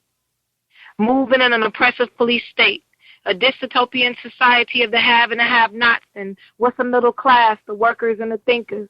Maria Metropolis, and they all stopping us, hindering our growth. Die to our lack of knowledge, slowly weeding out the leaders and dumbing down from decade to decade to breed a set of wild and crazy kids that are empty of tact, pride, drive, and the spiritual eyes to see beyond their MTV screens of twerking and satanic propaganda. And these niggas are starving, G. The Hunger Games. But I can change all of this. I can take the conch of my vocal cords and strum the most beautiful symphony like a heavenly harp with my fist balled tightly, digging my nails into the palms until I draw the very plasma from my hand. I stand and cannot be broken. I can create a firestorm of repercussion for the powers that be. Mr. Officer, is it your abusive exploitation of the people, or is it your skin color that gets you going at night? You perverted power, or is it the color of your skin? See, I can change all of it. I can unite the people and rise above, but how is this possible if I cannot rise out of bed? If I cannot take 1 foot to 2 foot to my cold morning floor just to get ahead? MLK was dreaming, but he wasn't asleep. They are willing to jab us with nightsticks, and we're afraid to take a leap. We can take 2 million toes into the street with no looting and no destruction, no jigabooisms that are expected of my people, aggressively and passionately. I can lead the front line of this movement. I can get my brother and my neighbor, my social media followers, all to bust into a central space and march stomping against the ground until the earth begins to quake and chandeliers begin to crash and the roar of our voices rumble like the skies and the thunder. We shall overcome, not someday, but today. We shall overcome today. I want to speak to the mayor and the governor and the congressmen, the Senate, the FBI, the CIA, and the president. To the blue bloods, injustice. No such thing as injustice. We plan by the rules of this test experiment janky country from the beginning, so I guess that it is just us. And I could write about this, you know. I could grab my sign and have some Kenchi chat and take to the streets. I could spark hope in a room full of people, in a city, in a country, the world, if I could just muster up enough strength not to be afraid of judgment, naysayers, those who are comfortable in their ignorance, the police, or even death. So instead of vocalizing publicly, I just smile in the midst of the mayhem and the NWO, hiding my true feelings in the power of God. I could change all of this. If only I could open my mouth and just come out of the closet. That's that be. You're listening to Unplug, a Royce Enterprises production and a Joy Royce Live Promotions. Please enjoy this presentation. This is Brandon Royce, and you're listening to Jerry Royce Live Worldwide on PositivePower21.org. You are listening to Jerry Royce Live Worldwide Podcast. I was wondering, I had a request. Would you pose for me? I know it's a little bit kinky, but would you? I would really like that. She is not a supermodel. No, not even close. Because the manufactured superlative would insult her greatly. The connotation that oozes from it goes against her physical phenomenon. She just likes to pose. The slender near-anorexic figurines have nothing in common. Cameras fail with their lenses to capture every admirable aspect. Each and every curve on her has a mind, heart, and life of its own. Parallel lines of 90-degree angles do not exist upon her landscape. And adventure occurs with every step of her feet. She likes to pose. She is at work, either bored out of her mind or just close to being stressed out. And in the exchange of pleasant salutations, developing dialogue, inspire inhibitions to depart. Business blazer, the top 2 buttons are placed behind the suffix X. Skirt that coordinates is pulled to expose the dark triangle. Done in the privacy of her office, her car before she drives off, or lunchtime sitting at her desk when everyone is going out to eat. She likes to pose. Late in the evening, night knocking at the door, there is privacy, whether created or existing. Garments clothe the floor surrounding her. Restraints are as though they never existed. Every inch made known that was otherwise, and I'm sure the camera struggles grasping her. She likes to pose. Pedicured toes, tattooed around ankles, curve up thighs respectively. The V leading to her calves of belly button, undersides and posterior arc, nipples, swell of butts and bounties, delectable neck, succulent lips, tender shoulders. Captured in various lights, different angles, and no filters.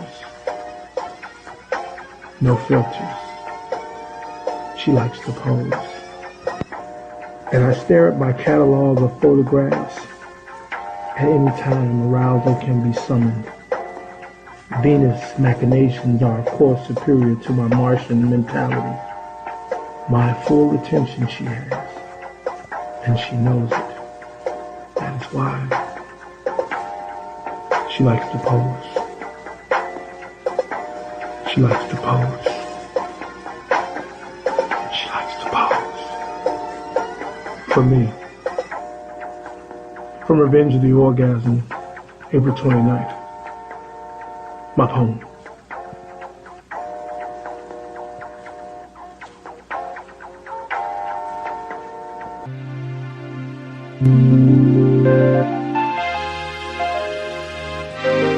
In the past, my life has been inundated by those who truly didn't understand the term commitment. The connections would flourish and become entangled by daily life experiences. Quickly, that which seemed so promising turned barren.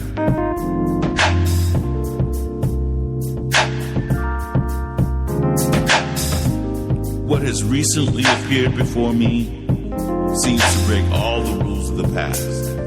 I find myself waiting to overcome the next obstacle because the connection will be strengthened by the experience. You have created a love within me which was unforeseeable.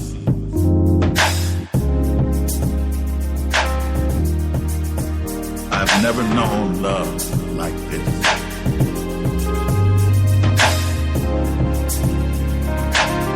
I've never known love like this.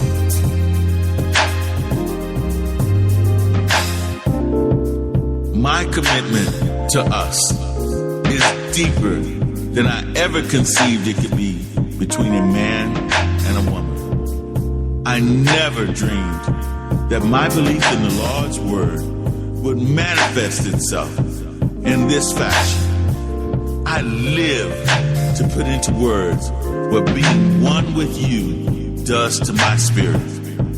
I look forward to loving you in a way not known to either of us. Have I ever known love like this?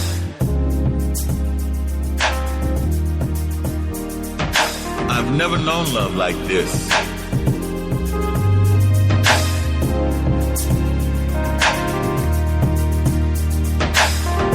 I've never known love like this.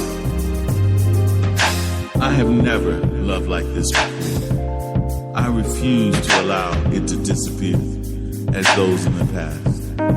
You are my treasure that I've searched for most of my adult life. It would be crazy to let the daily distractions of living dismantle what I have discovered. I will not look back, but embrace the new love created by our connection. I've never known love like this.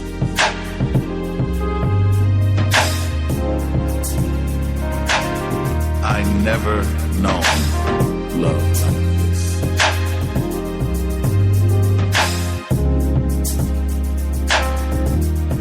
I've never known love like this.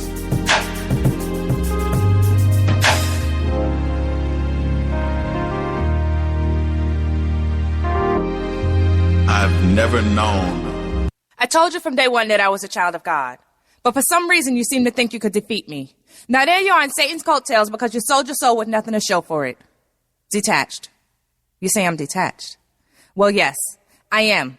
I have to be with all the shit you keep throwing at me. It's the only way to keep my sanity in your insane world. You almost had me believing I was wrong. I had to relearn how to be strong. But now the strings are cut. You thought you were Geppetto, but you're really just Pinocchio, the empty shell of a little boy who lies. I see your nose growing. I once asked, how many times must I forgive him? The answer, 7 times 70 a day. So I do. Every time I pray. I pray for your soul because somewhere along the way, you lost the sense my God gave to you. Remember when you said, pray to God, ask him to help you? Well, I did. And guess what? God heard my prayers and he did. God did because it's within faith that he lives. Time only gives doubt to the non-believers. I am a child of God. I told you from day one. Man has tried to break me, but how many have succeeded? None. Now I know God is working in my life because you keep attacking. Conquerors are only born in my season, which is the reason wars are insignificant to my calling. You saw the God in me, and like that serpent in the Garden of Eden, you slithered in trying to find your way. But my God saw you coming. You saw the best in me, but your ungodly intentions brought out the worst in me, pretending to be someone who was sent to set me free, when in actuality, you hated the God in me. Now everything you throw my way has me in the mindset of Celie from The Color Purple. Remember when she jumped up at Mister over the dinner table and she said, "Until you do right by me, everything you think will fail." My poetry is not quite flowetry. It just flows in me. It's my job to pen it so you can see life as it appears to me. I've been through enough shit at the hands of deceitful men to write the perfect hate poem, but I don't have enough hate in me to sit down, pen it, and expose them.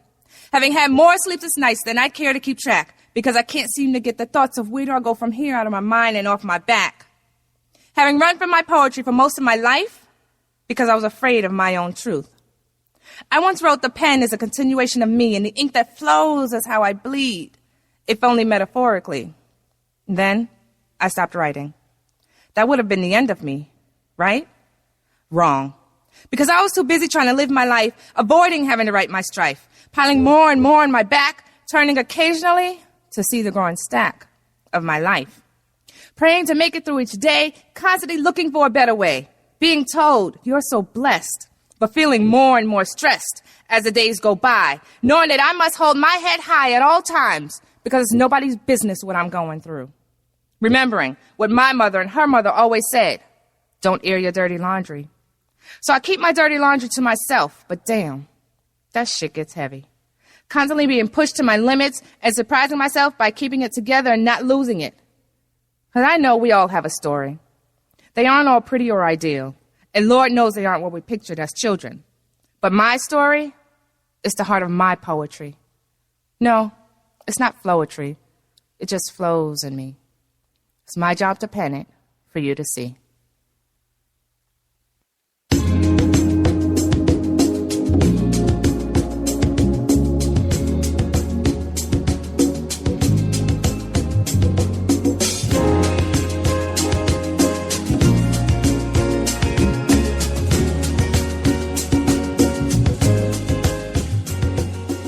The song that I love came on.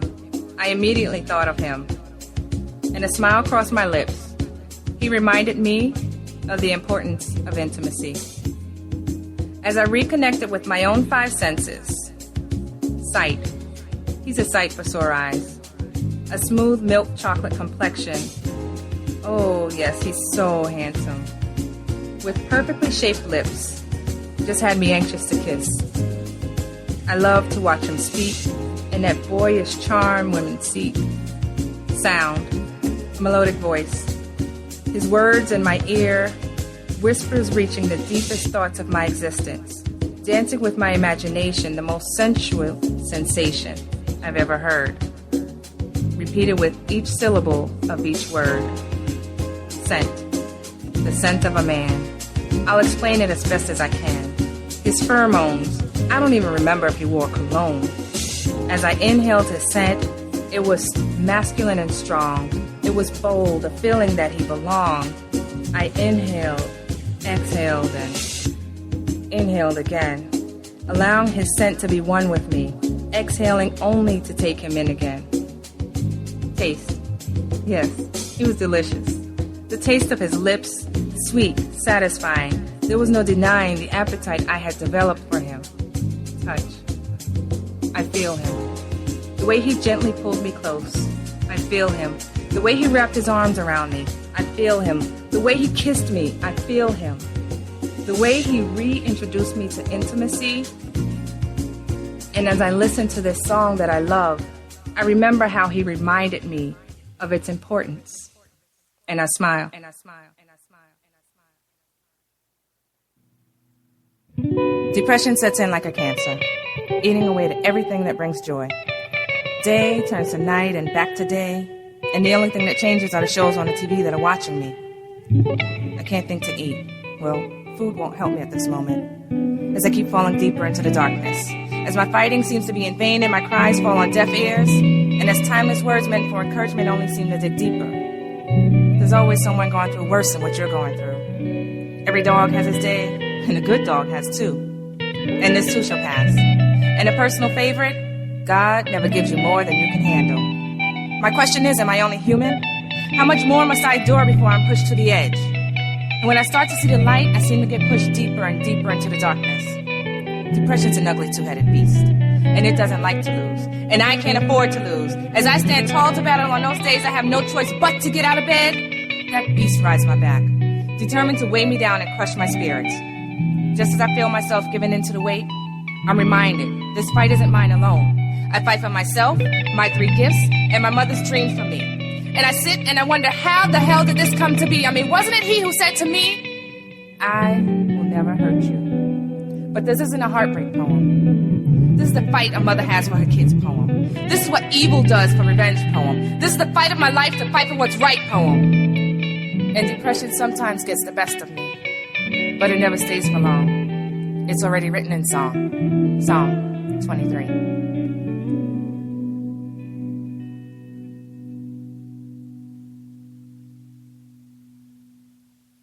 You are a painter, and I'm the poet. But lately it seems you've been writing poetry that only I can understand, and I've been painting a picture that only you can see, and I hate to put the cart before the horse, but am I doing that by simply expressing me? With you, I can sing all off key and you don't mind. I can blow off steam and you let me. And if I spill my salt, you'll spill yours so that we don't know where each ends and the other begins. I want to paint a picture of a beautiful you. You have tapped into the dormant painter I once was. I have the desire to create again. I have the desire to start with an empty canvas and bring it to life. I want to paint a picture of a beautiful you. And when I close my eyes, I see you in vivid colors that aren't sold in any stores, but my brush has found them for this canvas. The black honey that drips from my brush is as smooth as the bass in your voice as you sing stance after stance in my ear. And as you recite piece after piece, it's a beautiful melody to me.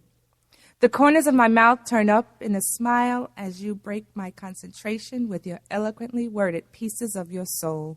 A soul meant to walk this earth learning the lessons of God, picking up wisdom along the way as you seek your queen. And your story is told in a time before time was kept in the land that you ruled. You wore the purest gold born from this earth. And every jewel was birthed from this earth just for you. Every picture I paint is mirrored by a poem you write. And I'm reminded again by the salt I spilt that you mirrored and spilt as well. What man can separate that? I want to paint a picture of a beautiful you wearing a crown fit for a king. You're listening to Jerry Royce Live Worldwide Podcast. You're listening to Unplug with Justice Clark on Positive Power 21.org and Spreaker.com/Positive Power 21. Hello, everyone. Good evening, ladies and gentlemen. My name is Justice Clark, also known as Thoughts of a Single Man, and I'm going to be reading a few selections of my poetry and writing with you today. I'd like to begin with a poem called A Love Remembered. The way this poem came into fruition, it just talks about remembering a past love experience from a time when I was younger and I didn't really know that much about love, but the moment of it all was so profound to me that I still remember the feelings to this day. A love remembered. We sit separately together, drifting on the waves of the tepid waters of a connection beyond the written script, wrapped in the aching bait of the agony of the opportunity that we had missed. I still want for you, as I hope you do for me. I still hunt for you, as I am humbled by you, languishing in the lake of what could have been, yet still held in the rumble of the quaking channels of the now we share.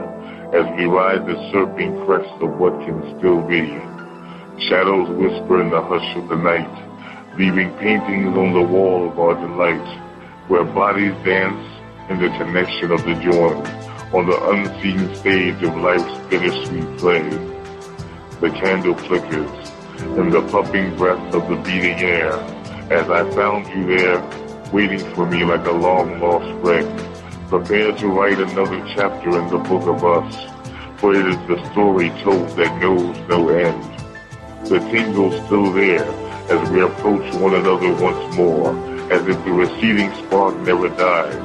The time that has been passed between us washed gently away like the forgotten tears of regret. I take your hand and then we embrace, as once again I feel the inserting part that makes me whole, found on the path of the mating soul, the final piece of the puzzle born within me that is fitted perfectly in the wound left in my weeping heart. Tender kisses shared sweet between us as I become gratefully familiar once again with your inherent scent. I can feel the precious touch of you here as I commence to melt now, like the heated wax that surrounds us as the moments slip quietly away. Light beckons us once more to the crafted core of this new beginning. Feel me, my lost love, for we are one now, converging on the contortions of animal instinct as we merge in the rising pines of our union, like the heaving winds within the storm that rages in the billowing depths of the broken, mirrored in the ever-increasing volume of words never spoken, but heard so clearly in the halls of the divine. As our fetching forms finally intertwine, we are passion of the instinct most primal. We are the energy forged through the law of the eternal. We are the embodiment of all that is love, so perfectly pure, written on the endless pages of the fables of old. Never let me go, and I will hold you forever, together now as destiny is called to us again. My dearest friend, let us no longer be forced to pretend or conceal what we both already know, as we meet at last in the ebbing waters of the magnetism made, where light seeks lovers lost in the shade.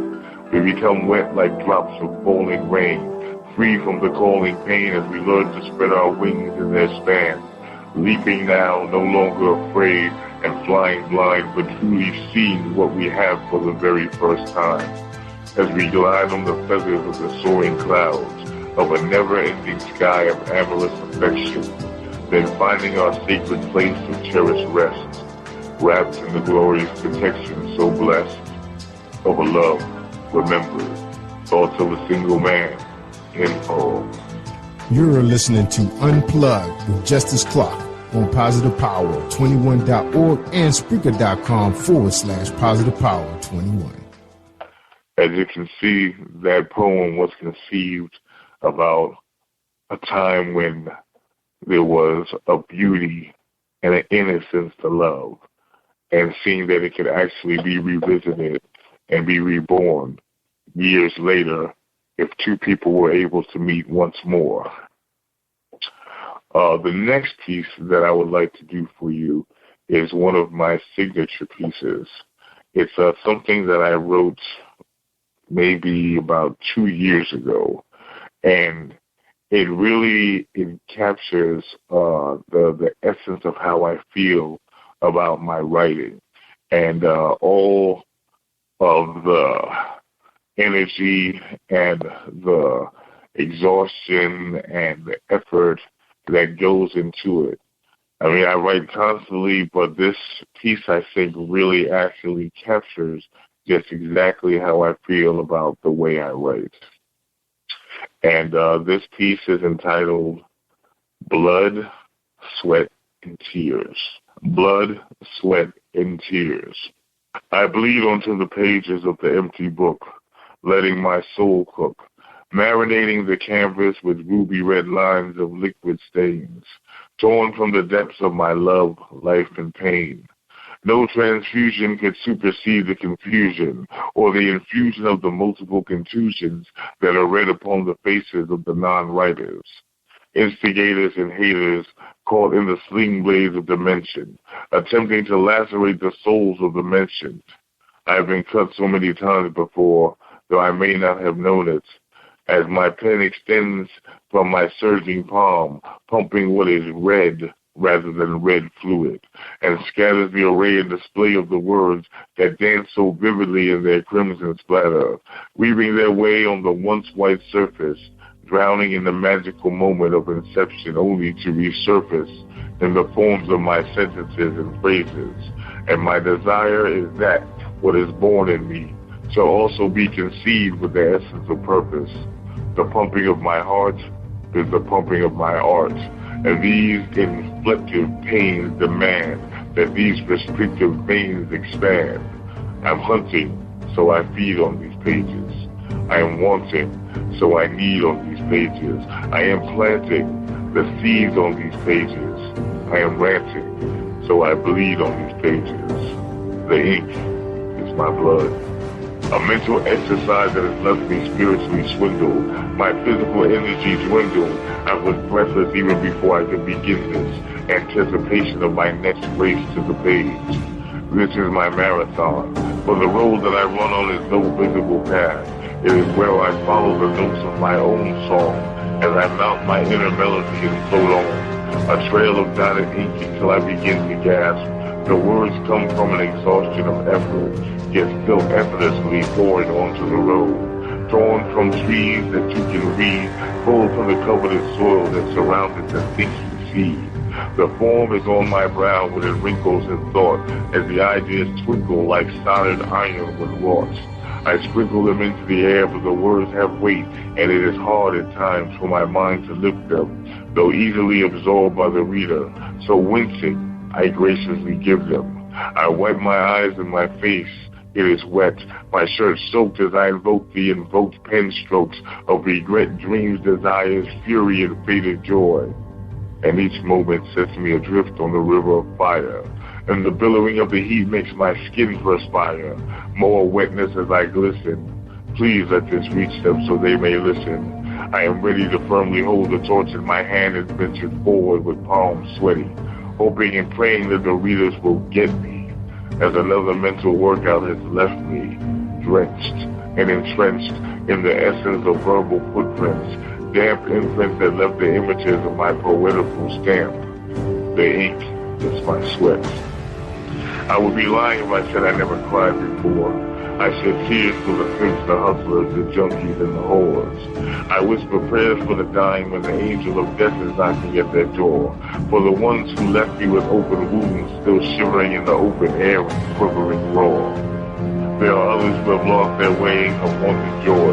The lost little boy who no longer smiles or plays with toys. The girl who became a woman far too fast.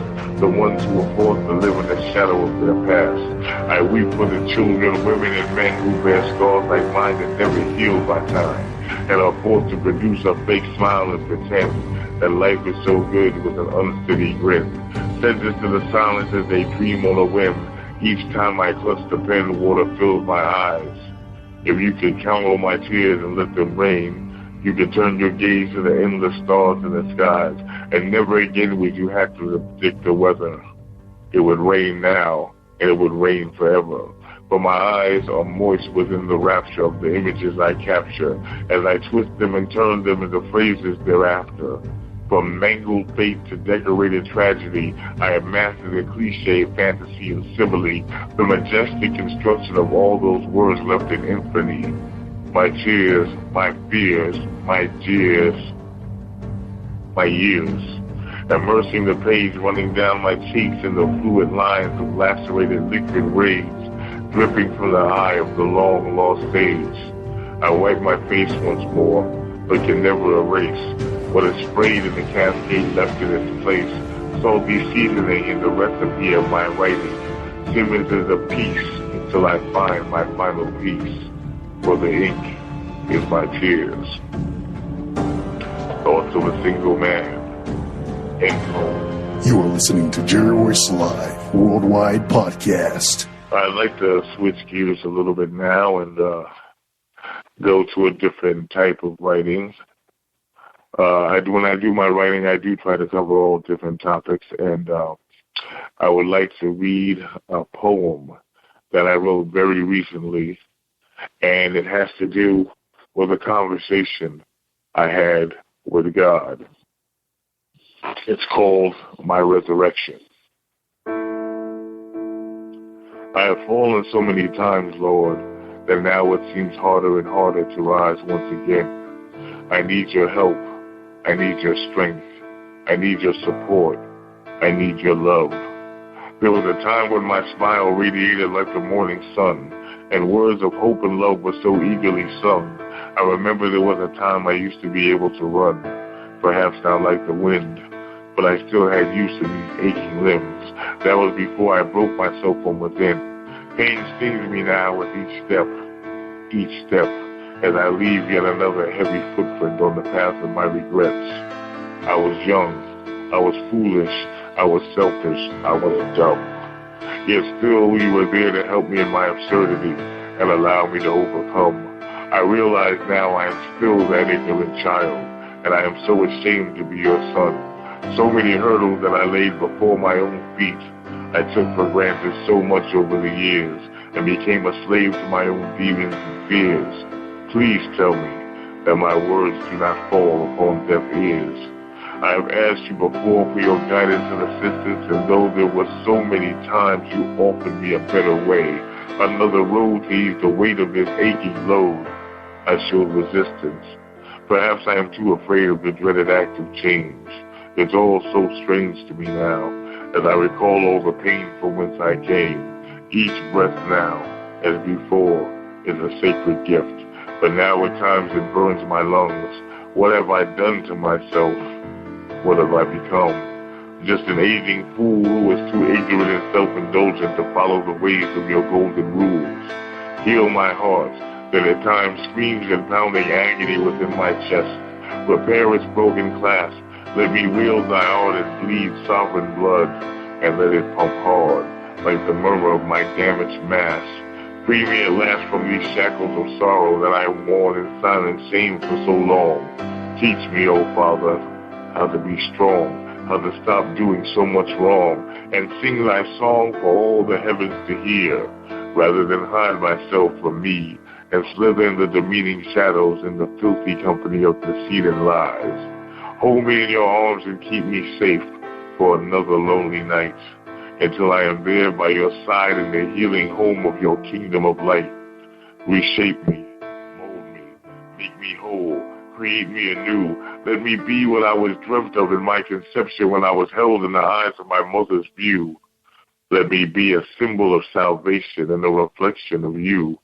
So please, Lord, help me as these tears begin to fall once more. Show me my humble worth. Reanimate me in thy blessed image while I still have time upon this earth. And let me live again. Thoughts of a Single Man in poems. You're listening to Unplug with Justice Clark on Positive Power 21.org and Spreaker.com/Positive Power 21. This poem that I'm going to begin with is called A Love Remembered. It has to do with that innocence and reflection of a moment in time where you discovered love and you were able to try to revisit that and capture that same moment. A love remembered. We sit separately together, drifting on the waves of the tepid waters of a connection beyond the written script, wrapped in the aching bake of the agony of the opportunity that we had missed. I still want you, as I hope you do for me. I still hunt for you, as I am haunted by you, languishing in the lake of what could have been, yet still held in the rumble of the quaking channels of the now we share. You ride the circling crest of what can still be. Shadows whisper in the harsh hush of the night, leaving paintings on the wall of our delight, where bodies dance in connection of the joins, on the unseen stage of life's bittersweet play. The candle flickers in the puffing breaths of the fleeting air, and what I found is I found you there, waiting for me like a long-lost friend, prepared to write another chapter in the book of us, for it is the story full that knows no end. The tingle's still there as we approach one another once more, as if the receding spark has never died. The time that has passed between us, washed gently away with the forgotten tears of regret. I take your hand and then we embrace, and once again I feel the inserting part that makes me whole, bound on the path of the mating soul, the final piece of the puzzle born within me, that is fitted perfectly in the wound left by the weeping heart. Tender kisses shared sweet between us, as I become gratefully familiar once again with your inherent sense. I can feel the precious touch of you here, as I commence to melt now, like the heated wax that surrounds us, as the moments slip by quietly, and the light beckons us once more. To the crafted core of this new beginning, feel me, my lost love, for we are one now, converging in the essence of the contortions of animal instincts, as we merge in the rising vines of our youth, like the heaving winds within the storm that rages in the billowing depths of the broken, mirrored in the ever-increasing volume of words never spoken, but heard so clearly in the halls of the divine. As our fetching forms finally intertwine, we are the passion of the instinct most primal. We are forged in the law of the eternal. We are the embodiment of all that is love, so perfectly pure, written on the endless pages in the fables of old. Never let me go, and I will hold you forever. Together now as destiny has called to us again.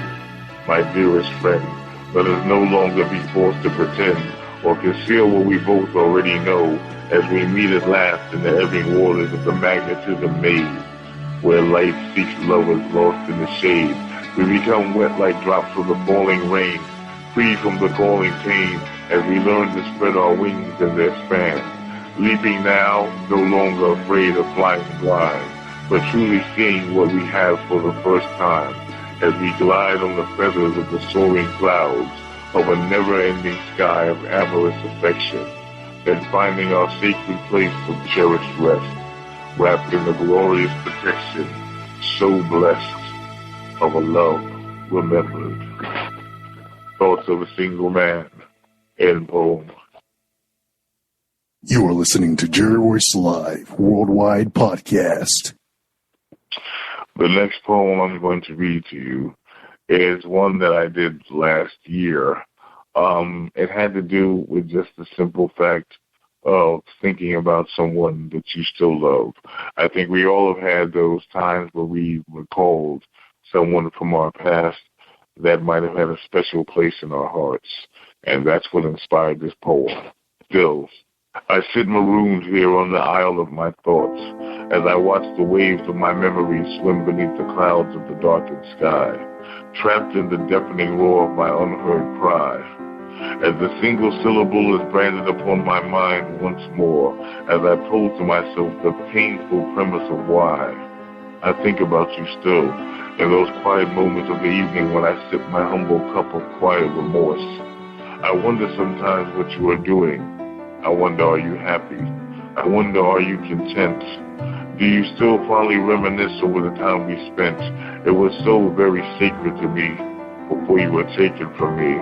And then my mind races once again, purging yourself in a cascade of unrequited questions, endless possibilities that drown me in their downpour, though I know the answer to them all.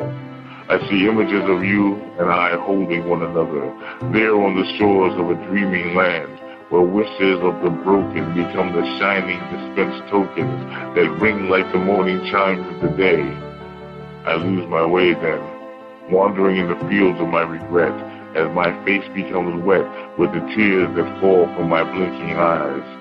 There is no sound, only the heartbeat as it thumps erratically in its sorrow. If only I could wake tomorrow with you by my side, I could feel the fragments of my shattered heart as they were finally mended and repaired. I would no longer have to keep up this grand charade, this immortal facade that I am content, for it saps the strength of the lonely so often. For with each rising of the sun you are not there, and the days stream into a collage of my remembered angst. I can still hear your voice in the phone, and in those rare instances, my being soars in its recollection, and I do not feel so very alone. Do you remember how we used to laugh and talk for hours? Do you recall how we spoke of holding each other in the frosty chill of the eve? Me keeping you warm in my arms, laying tender kisses upon your lips, and a scene painted within both of our minds. How I wish you were mine. Yet you are gone from me now, perhaps by my own doing, for I am far from perfect. Though I still crave with all that I am to have one more chance for you to be by my side. I feel so empty inside. I still wake in the hours before the city blooms, a prisoner here in this room. I feel that I can still hear your voice, wrestling with the tally of my emotions, as if I have been sealed forever in a restless tomb, like an unborn child of his eventual flight, incapable of taking flight from his determined future so bleak, drowning in the fluid of a breathless womb. I whisper your name aloud, hoping that by some miracle, that my utter yearning so true could be carried on the wings of mercy and grace your presence here, and you can call back to me, come back to me, fall back to me, so I can catch you and capture you in the air of the waiting embrace. For there are still so many dreams we could share, so many roads we could dare, but I know you have moved on and share the song of life with another, a new friend and lover. And so I sit here with this pen in my trembling hand, a crumpled heap, a warped mass, lost deep in the pile of the pieces of a broken man's. Dotting the ink of this hoping plan that the angels will hear my prayers and you can somehow see these words and think of me and smile, just for a second, if not for a while. And know that I truly care, and realize just how much I want to have you near me, to have you hear me, for each time I close my eyes I see you so clearly. My soul can find no peace, my body can find no sleep, and all I can do in my longing is bow my weary head and weep, for the one is lost to me now, and there is such a high cost to me now, a price to pay daily does not come cheap, as I try to fill space you have left within my depths. This rotting ache that gnaws at the fibers of my essence, for life seems not as full without your presence, and even on the warmest days I feel your absence in my bones, as my marrow moves in the drudgery of its trill, such a hard swallowed pill, and you are gone from me forever, with no chance of returning. As I watch the shattered panes stain the ground before me, from the picture torn from the pages of the story that held the frame of my happily ever after. For with all the time that has passed, it seems like yesterday when you were here and we were one. And so I look forward to all the days that was yet to come. For I do love you still. Thoughts of a single man. End poem. You are listening to Jerry Royce Live Worldwide Podcast. I want to switch this up a little bit. The next thing that I'm going to read for you is an excerpt from my novel. Now, it's a graphic novel that I actually illustrated and I also wrote that I completed earlier this year. The name of the novel is called Redemption Alley, Room 5. Shame is the gateway to grace. The shadows slide in a twisted arc across the walls of the grieving hallways like water on the dirty glass of a forgotten window. I stand hidden in the corner, immersed in the gloom that envelops me like a dark shroud. The only sound is the faint tapping of the rain outside and the distinct crash of the impending storm. It is warm here, and the sailing howl in my bones soon gives way to the resounding warmth of anticipation. I hear the crack of the door, and then I see her enter the dank hallway. She does not see me, nor does she know I am there, as she runs her fingers through her tangled, matted hair. She lights a cigarette as I watch the puffs of smoke swirl upwards and dance in a feathered cloud above her head. Damn, I had forgotten just how beautiful she was, and seeing her forces me to recall our time together, as the images of old leap from the bars of my mind's cage and assault my inner eye. I see us running, laughing, loving, the soft torn body pressed against mine as lips meet and desires intertwine. But alas, that is a story for another time. Memories forever lost in the dark shadows of redemption alleys. I can still recall those deep wet kisses, sweeter than the sweetest wine. How I held her there, signing her soul, caught in the moment like a picture in a frame until the paint became moist and ran free, leaving an empty canvas and a bitter, broken man.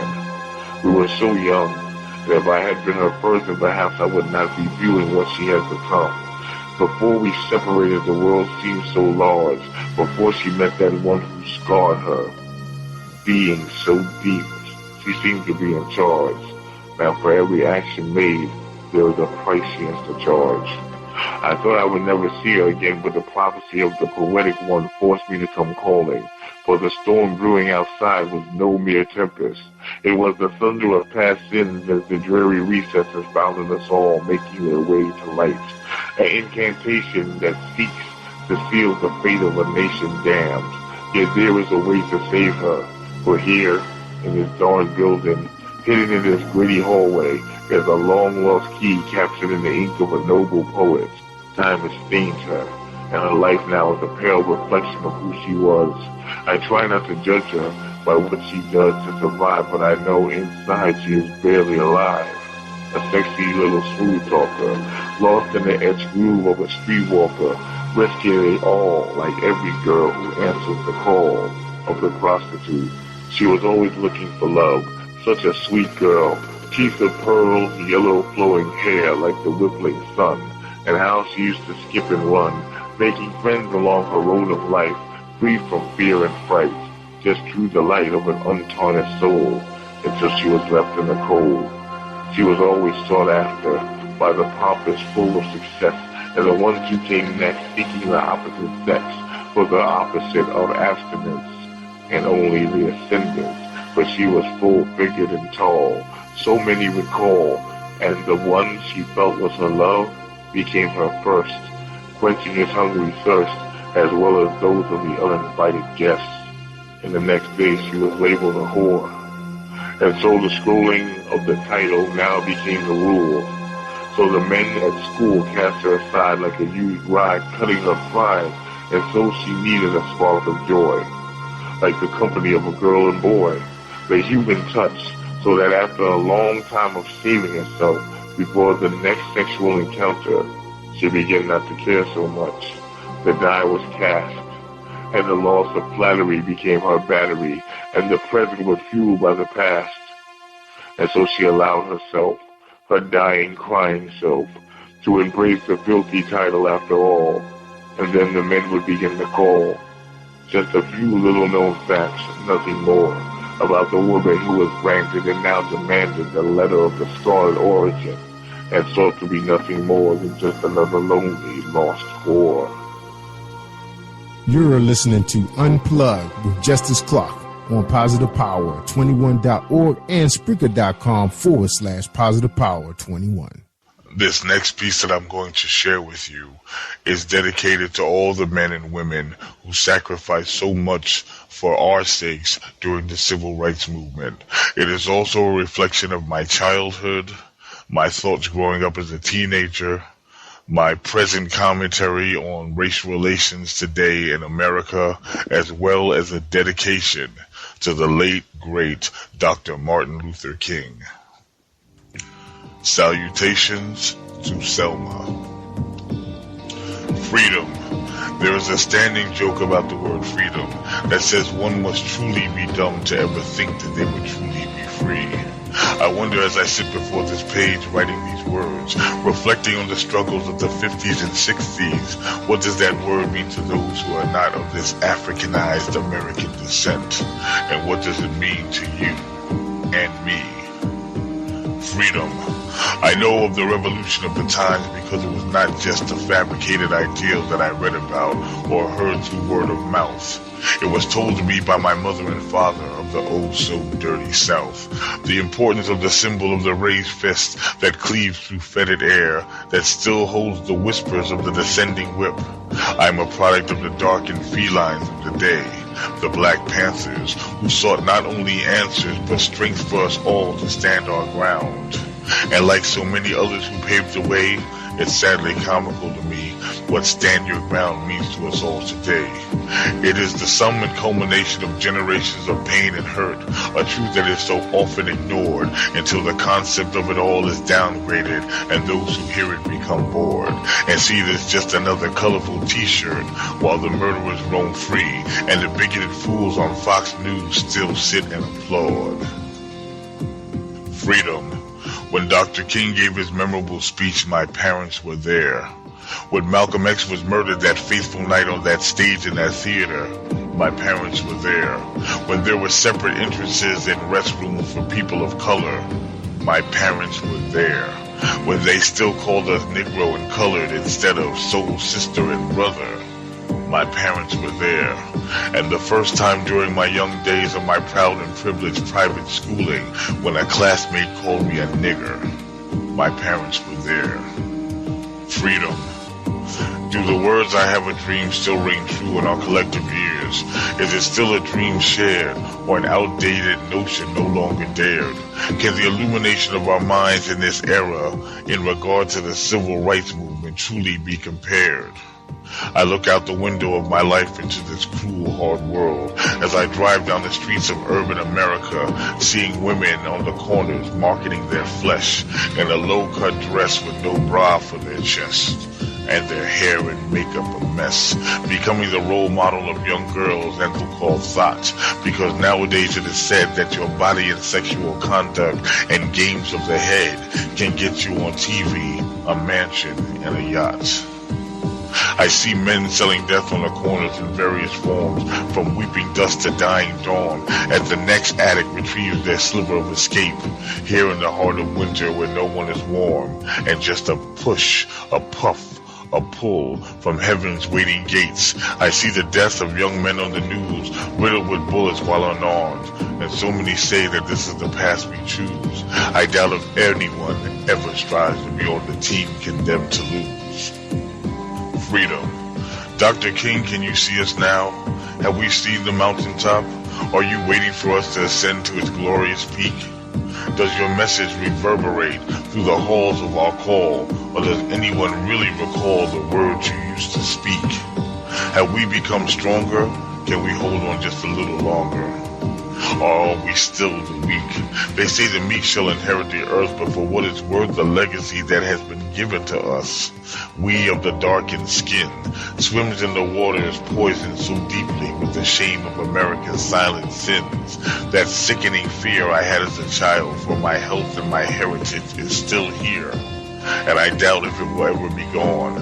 I've been profiled by the police. I've been followed by the police. I have been beaten by the police, so horrifically in fact that a member of a poet group wrote a piece based on one of my experiences entitled Babylon. But if I continue to speak about what has occurred to me and what has transpired in my life, then they will tell me I am the one that is babbling on. Freedom. And so I shall attempt to travel on the road laid by those who died for me, to have my chance to have these words heard. Flowers laid on the graves of the fallen, soldiers in this war of race. Tell me, Dr. King, when was the last time in that incredible life of yours you had a smile on your face? So many gifts we waste, but as long as we can still hear that single cowardly shot that took you from us, your memory will never be erased. For I know that there are some of us who still believe that one day we will have our chance, and that we'll be able to raise our children in a safe and clean community, really obtain that equal opportunity, and that we shall one day overcome and live this embellished American dream in this land of the not-so-brave, this land of modern-day slaves, and we will exist without color in this world as one, where blessings will not be the harsh lessons that sail from sea to shining sea. There is a standing joke about the word freedom that says that one must truly be dumb to ever think that they would ever truly be free. I wonder as I sit before this page writing these words, reflecting on the struggles of the 50s and 60s, what does that word mean to those who are not of Africanized American descent? And what does it mean to you and me? Freedom. Thoughts of a single man. This next piece I'm going to recite for you has no real in-depth origin. This is just something that flowed straight out of my mind one day when I happened to be awake before the sun began to rise.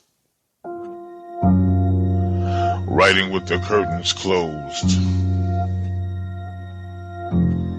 Dark alleyways become portals to the dimensions of the fractured mind. Faces become demons bearing fangs. False slices of niceness and prophets shatter illusions of glass as they sit on street corners begging for dimness and dimes. One touch and they can unravel your spools and run off with your souls. What happened to yesterday? Childhood whims, dreams, and kittens, frolicking in grass, laughs echoing in dreams of the humbled. Then the city crumbled, the mountains rumbled, and I was swallowed whole, swaddled in the wastelands of the mind, where ounces of thoughts used to roam, trust pans and pails in silent arenas, with the dots of collected broken homes, like gnomes on the garden lawn, mourning in the ache of the dawn, as the sun becomes the spotlight on the wicked who slither in the hallways of night. Fight, fight, fight, rage on. Flip the page, and the day becomes the metro to the railways that turn back time, back to the last charger in the socket, when life's hands were filled with electricity and the rocket had endless fuel. There was no sorrow, fool. There was always sorrow, breathing, festering like a disease that dons the domicile, dormant in dense bones, always with me, revenging me, ravishing me, until I become the monster. Smash the mirror when there is a meltdown in Midtown. Can't stand the reflection, anger, impulse, seeking wealth, faltering health.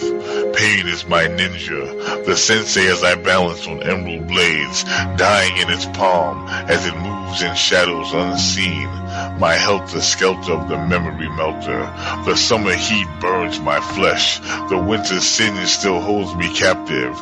Only my mind is active. Resting now. Close my eyes. No sleep gouger to shred my psyche until I find my peace and we are together. I know why the sun fled and the weather is stormy and that caged bird sings because it is safe from what is coming. Can someone build one for me?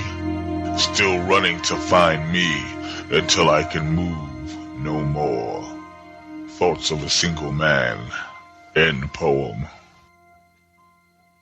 You're listening to Unplug with Justice Clark on Positive Power 21.org and Spreaker.com/Positive Power 21. This final piece that I'm going to read for you has to do with a serious subject matter. It deals with physical and domestic abuse. Now, my background is clinical psychology and therapy, and I've worked with a great deal of people, both men and women, who have been victims of domestic, physical, and mental abuse. I myself am a product of physical and mental abuse, so this is a subject, sadly, that I know all too well. This piece is entitled, Hands Upon Your Soul. Let no one lay their hands upon you and leave their mark upon your soul. Let no one steal your joyous warmth and banish you to the endless road of the bitter cold. For I know I am not the only one, and this is the saddest of tales too often that has been told. Let no one lay their hands upon you and leave their mark upon your soul. He is big. I am small. I lay silent in my bed at night, too afraid to move, too frightened to breathe, laying so still as if I was already buried beneath the soil of the earth, listening here in the dark for those heavy footsteps to come down the hall. He was supposed to love me. He was supposed to protect me. I wish now I had no attention from him at all. I wish he would just neglect me, forget me, just for one damn night. It's not supposed to be this way. I know that this is wrong, and I must tell someone, anyone. But for now, I must be strong. The days seem so short when I'm away from him at school. there with the other children, laughing and playing, all the while deep inside I'm silently praying that I do not have to go back home, for the nights seem to last forever and are always so very long. He was supposed to love me, and I remember a time when I loved him so much. That was before the night not so long ago of that first bad touch. I know others in the house are not blind, and perhaps they still see him as kind and refuse to believe the reality that we exist in. This morning I actually saw my mother hug and kiss him. I wonder if he left and never came back, would I be the only one that would never miss him? Shh, let me listen. I think he's coming again. But I won't let this defeat me. I won't let him beat me. And this time, it might not be so easy. But tomorrow I will tell someone of this horror. And if they do not believe me, I will tell another and another until someone intervenes. For if I do not, years from now, his filthy actions, I'm sure, will still haunt me in my dreams. I must escape this abusive mental prison. I must stop this physical pain, wash away the sin of his stain, and make this once again the safest of homes. Because I don't think anyone wants to know the truth, that I live with a rapist in my home. Sometimes I feel so alone, as the tears begin to fall once more, and I could have swore right here in this moment, I heard someone standing in front of my bedroom door. Is he out there again? Is it that terrible time again? I close my eyes tightly now, and here, in the darkness of my existence, in the ensuing persistence of my surging resistance, I once again repeat the prayer that has become my solemn vow. Let no one lay their hands upon you and leave their mark upon your soul. Let no one steal your joyous warmth and banish you to the endless road of the bitter cold. For I know I am not the only one, and this is the saddest of tales that too often has been told. Let no one lay their hands upon you and leave their mark upon your soul. Thoughts of a Single Man. You're listening to Unplug with Justice Clark on Positive Power 21.org and Spreaker.com/Positive Power 21. Ladies and gentlemen, Gilbert Sines is Unplugged on Jerry Royce Live worldwide. Positive Power 21.org and Spreaker.com/Positive Power 21. Hi, this is your girl Cotton, the softest voice in poetry. And when I'm online, I listen to Jerry Royce Live worldwide on PositivePower21.org. You should be listening to Jerry Royce Live. Let me just read the preamble, then I read the poem, and then I'll start going into my other stuff. This is a preamble to Serenity Lake. The human body and mind has limited potential. The human spirit has limitless potential, capable of miraculous things beyond our comprehension. Only by tapping into our spiritual consciousness can we take advantage of these natural resources, experience true freedom from ourselves, and release our emotional baggage. Every one of us has a limited dark side. We also have a limitless good side that goes beyond those boundaries. This is my dark side that has never been seen before. After years of struggling with it, I finally have it under control. When I was younger, there was this place I used to visit alone when times got tough. I call it Serenity Lake, and it has left an imprint in my memory. Lots of struggles within me have occurred there, and this poem is a glimpse of my suffering. This is my most personal poem that I've ever written. I call it Serenity Lake. There was this lake I used to know. When times were tough, I used to go. As I looked in the lake, my reflection would glow. I was falling apart and didn't want it to show. I remember that time I wanted to fly, 17 years old, and wanted to die. I remember those times alone in the dark, covered in pain and tears in my heart.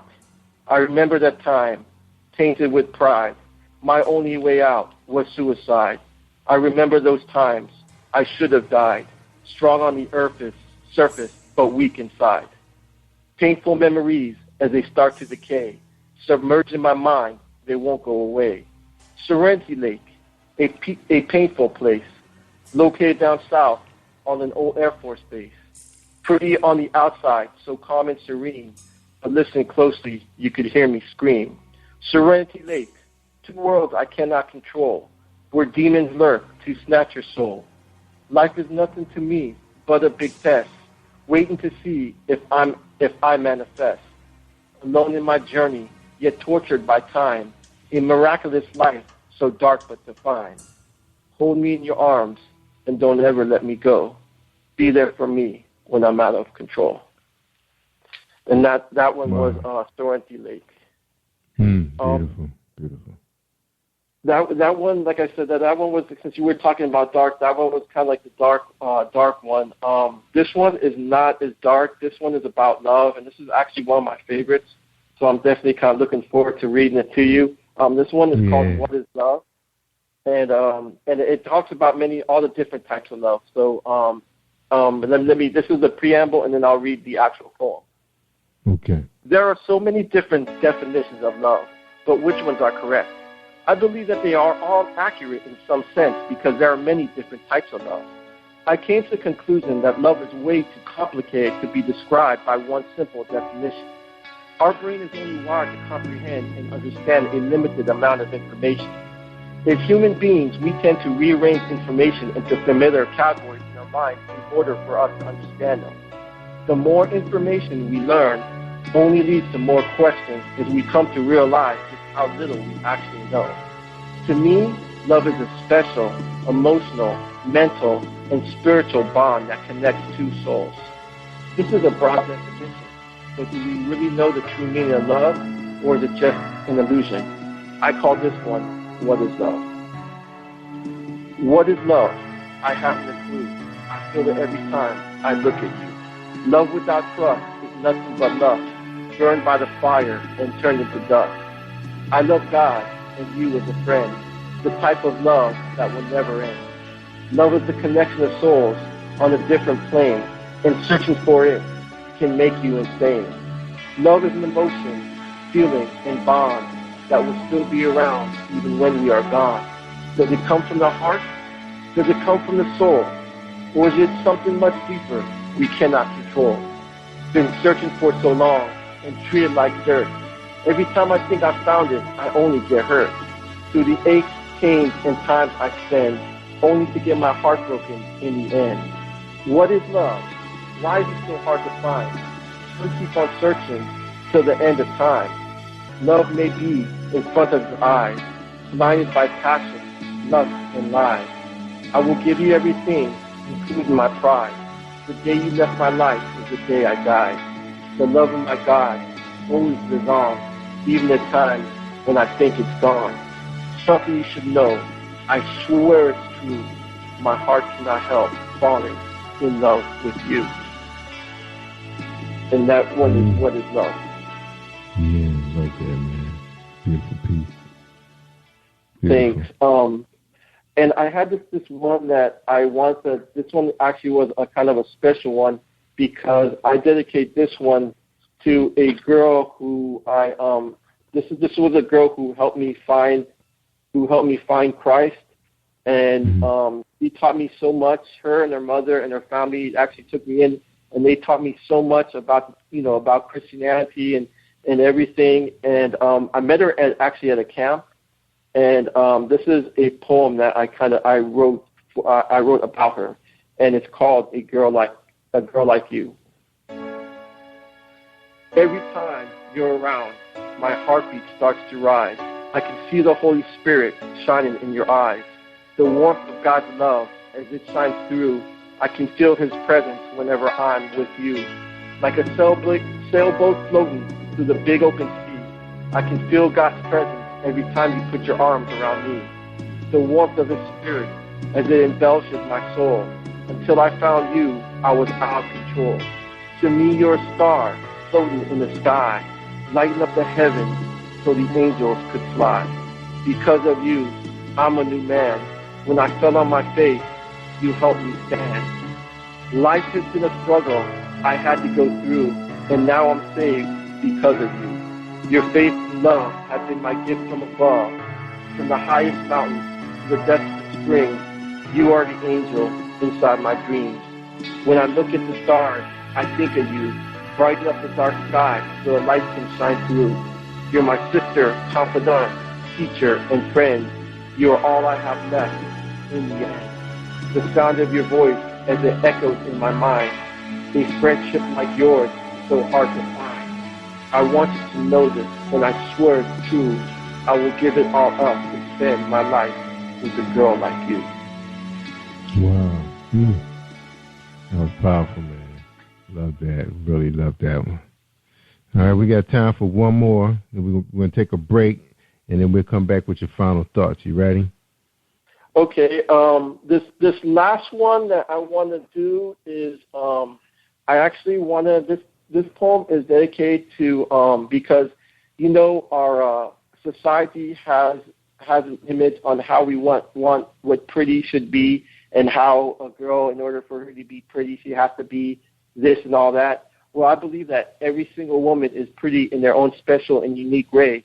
And this poem is dedicated to every single girl because I believe that you are all beautiful in your own special, unique ways. And this one is called Her Beautiful Face, and it was actually a fan at one of my shows. I actually saw her face when I was actually writing this. Her beautiful face.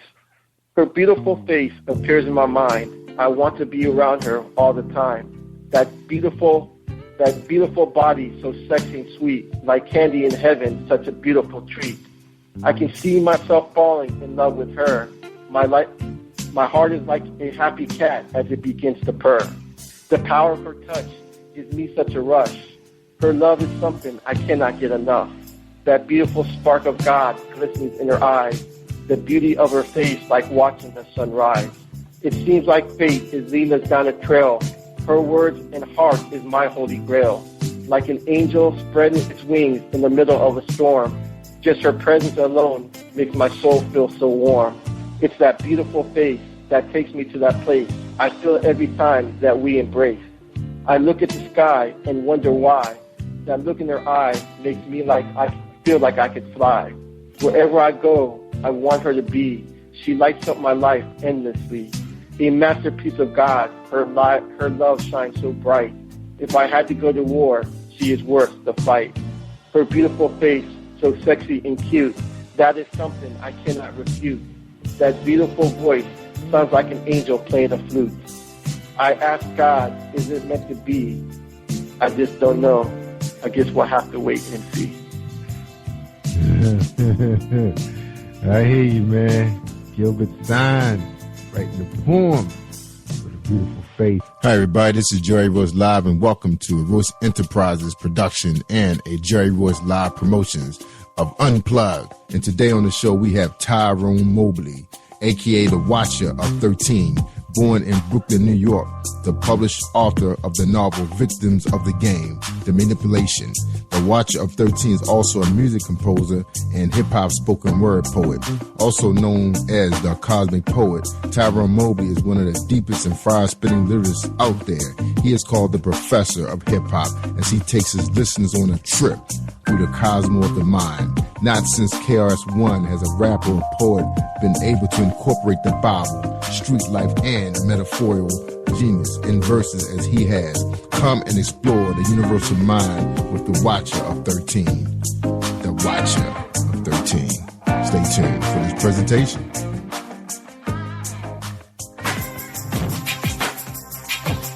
Here we go. Before the battle, a warrior's thought by the Watcher of 13. We are Zulu. We are Zulu. Better recognize. How many years for this battle have I prepared? As I gaze into the eyes of these untested warriors, many unaware of the conflict that lies ahead. I know it is what is in the heart that counts, though I hear the prideful boast of unlimited stamina that pours out of the mouth. I know in my heart that for many their war-torn and battered bodies will only add to death's final amount. Of this I have very little doubt. I want to shout, go home, for you have not yet fully prepared for this war. You have yet to fully understand thy own motives, but with blind pride do they boldly scream as loud as I do that they battle for the Lord. How many nails within the palm was one bear? How many crowns of thorns must one wear? Are they truly prepared to bear the full weight of the cross? Though I hear many proudly talk the talk, I have few times come face to face with the truly valid, willing to bleed for what they believe. When it comes time over the River Jordan to cross, I look and the other way, I see many of them with pep in their step, they just proudly walk. For so many of these young warriors, the simple trials and hardship of life cause within such disruption that composure of the inner spirit is lost.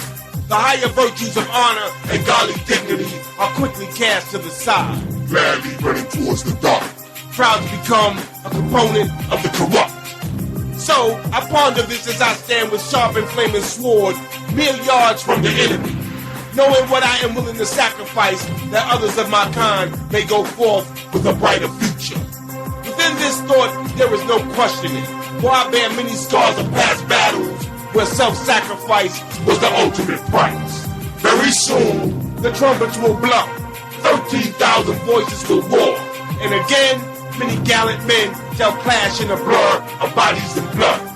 Yet, if you have never faced such trials, no amount of verbal grandstanding could ever prepare an untested warrior to face the taste of true fear when it is confronted.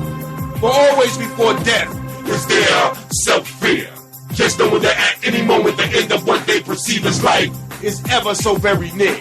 I know, I've been there, more times than I care to remember, and not once, hear me clearly, not once was this warrior's mind not crystal clear.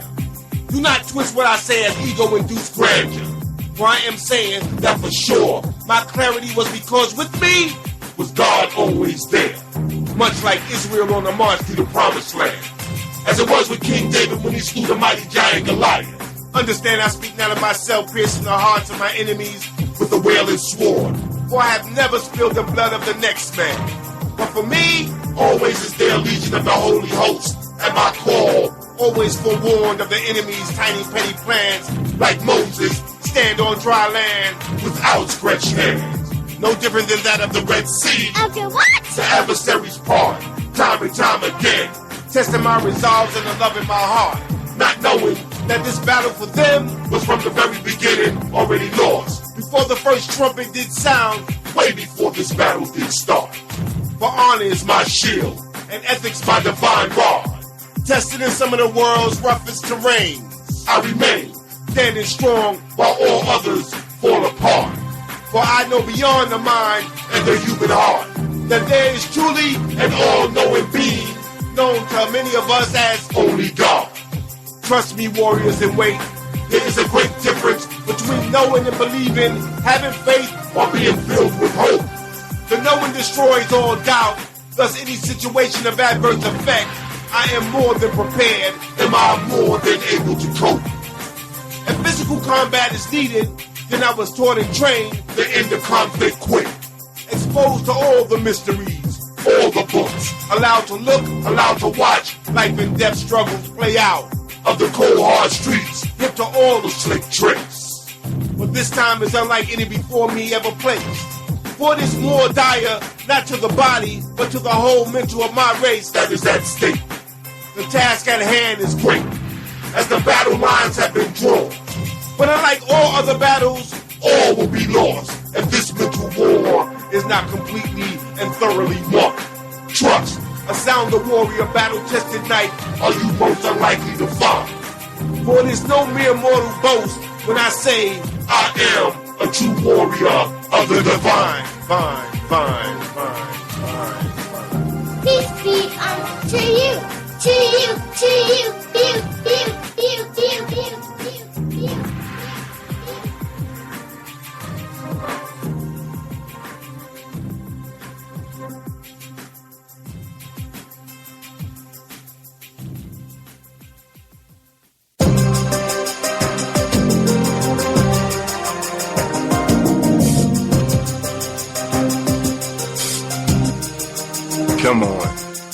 Come on, put them up. Deadly illusion. The Watcher 13.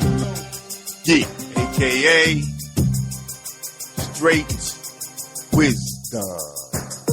Bill How can you be free when you fully believe in this 3D illusion? Selfishly motivated, mentally constipated, so this means you must be part of all the confusion. Yeah. Then you wonder why it seems in life you keep always end up losing. So very foolish. Maybe it's the outdated methods and unethical tactics you practice. It must be within the mindset, the mind trap that you keep using, abusing. It becomes almost impossible to deny this truth when drawn on logical conclusions. Pick it up. Conclusion. Or they spend all their time trying to fool others. Their own self-esteems are they continuously and endlessly self-abusing. That shit is confusing. Butchering, beating, battering, broken, and bruising. It's really no wonder why they keep saying that in life they keep losing.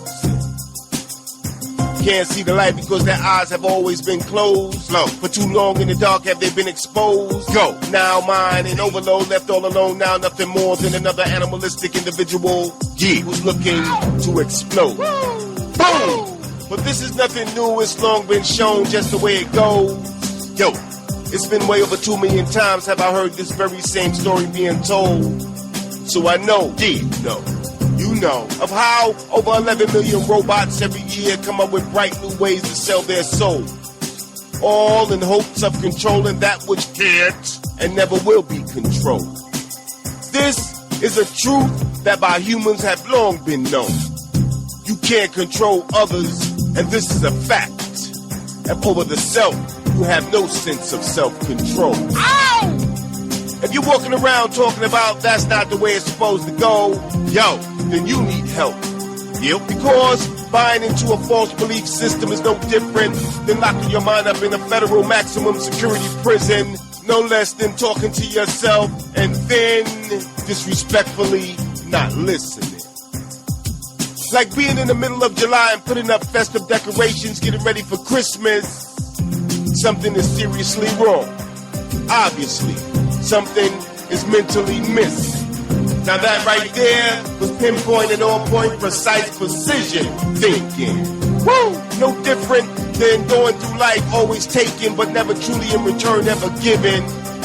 Now, I know what I'm saying, but I can never be too sure of what people are actually hearing. I'm listening. It has been openly said and stated that reality is really relative, an experience that is completely subjective, self-reflective. But it is here where we differ. Because the way I see it, it is an experience that is a completely quantified community collective. That's seen from the objective, from my perspective. I've never met one human being who ever viewed the sun as a solid square. What? You think the concept of a circle just appeared out of thin air?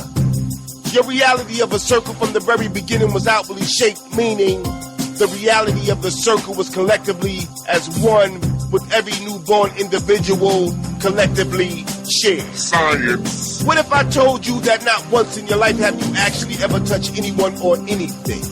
It's simply an illusion created solely for our purpose, just the way existence was made to appear, just the way it seemed. Check the science. What if I told you that there is a 1 in 10 chance that what you perceive as reality is really only a dream? Yeah. And that the life you believe yourself to lead is actually taking place, a place of escape while you sleep. Now, let me think. Was that too deep? Yeah. In truth, most of the issues we battle with are self-induced.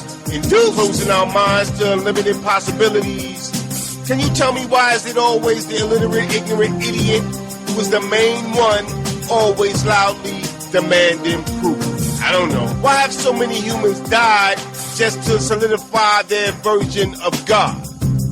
When we're talking about an omnipotent energy that took only a mere 13 seconds to create the majestic system that created all the stars. Educate. I must be talking to retard. Nah. Tell me.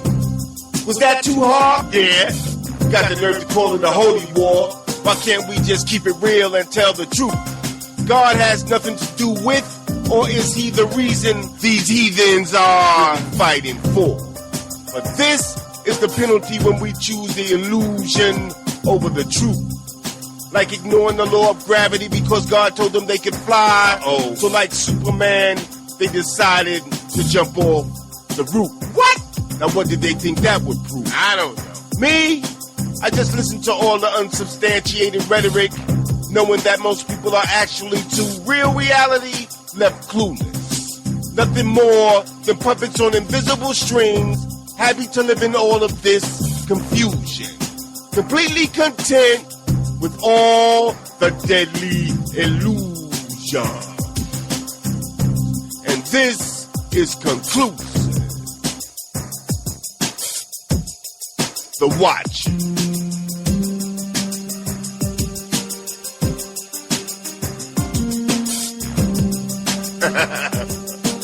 That was hype, kid.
Freely does it roam on the Watcher of 13, a.k.a. the voice of reason. The Bible states, spare the rod, spoil the child. But it said absolutely nothing about brutal beat down, vile, spitting substance and blood on unsanctified ground. Violence is out of control, running rampant, it's going wild. Not a single town in this country where this demonic energy can't be found. Is it a matter of frustration, the mindset of a whole nation? A dark force hidden deep within the DNA, being passed on from generation to generation. And while by the intellectuals, the pros and cons are being endlessly debated, within the human matrix, exponentially grows this destructive demonic behavior of hatred. Our godly vision so obscure that we no longer know what love is. We've forgotten how to give. When a man can say that love is what he's giving to his family while he's beating on his wife and kid. Whatever happened to live and let live, love, life, and liberty, the absence of which is slowly but surely killing me. Or should I have said we? You can't claim it to be of love when the difference is in such an abundance of great disparity. Between a show of love and affection and a blatant display of such hellish human irregularities. Debilitating all positive possibilities, absolutely perpetuating the permanent and determined destruction of another human family. This is insanity, which is an epidemic starting to infect all of this abused, confused, and demented humanity. Just listen to the misuse of the profanity. How can you love me when you beat me and at the very same time both curse and damn me? Sounds like a scam to me. The logic is twisted, demented, tormented, terrorizing the ones you claim to love. This is one of the main reasons while all of society is so very fragmented. Full of rebellious children, all subconsciously screaming revolution against hypocritical and sometimes unjust and unfair parents. Do as I say, but not as I do. Tell me this. Why do you think this will work on them? You know for a fact that it didn't work on you. Why, I guess they say an education is a terrible thing to waste. And therein lies the proof. And you know this is true. I hear all this talk on how to punish, but never anything on how you reward. Loudly professing to be about love, but all of our actions say we're all getting ready for full-scale war. Still, the demon roams and roars. Example. There's a cute little girl who's getting ready for another day at school after another long night of brutal verbal and physical abuse. She's made it through another night of this earthly living hell of being trapped by a vengeful demon, but she's scared to tell. If anybody asks you, you better tell the teacher that you fell. Here we have another little heavenly angel that the system has grossly failed. A victim of the game, I would say, going on now more than 15 years. While living in this horror show filled with nothing but terror and endless fear. She thinks that no one really cares, but the truth is no one really knows. It's never been exposed, and her mouth has remained forever closed. Not fully grown with a child of her very own, onto whom this same insane abuse is now greatly being shown. As you can see from all the debris, still the demon freely roams. Screams pierce the frigid air at the coming of the dawn. Seems they're at it again in apartment 310. But this time is very different as the screams abruptly come to an end, where in its place is replaced in eerie silence that just as quietly began. She's under pressure because she's raising him all alone, full of anger and resentment, discontentment because his father has long been gone. They knew she was on the verge to at any moment explode because sometimes she can be so bitterly cold. And you can see this clearly in her eyes by the tears she fought daily to hide and withhold. I guess this was just one of those times she just lost control. And all that bent up and pent up rage from the past, she just had to let it go.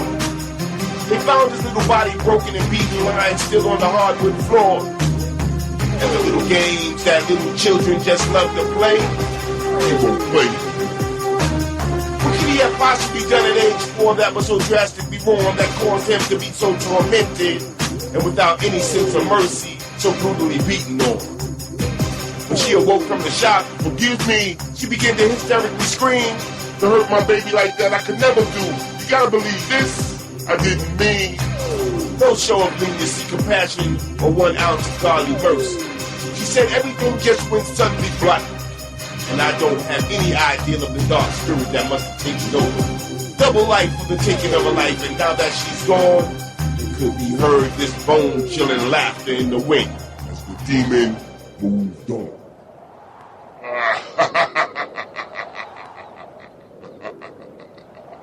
Another one bites the dust.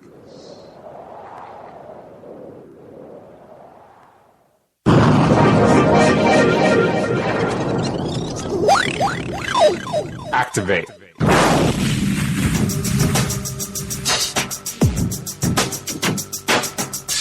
I refuse. By the Watcher of 13, a.k.a. the righteous man. Spit it, kid. Me, I'm a plural seemingly singularity. A walking living universe within the universe of my mind. One who refuses to accept the limitations placed on me by a blind generation, lost within this confused and ignorant insane nation. I refuse to limit my thought process for the mere sake of acceptance. I don't know what they expect. The mental force within my mind allows me to shine, why I'm seen and defined as a walking, living lethal weapon.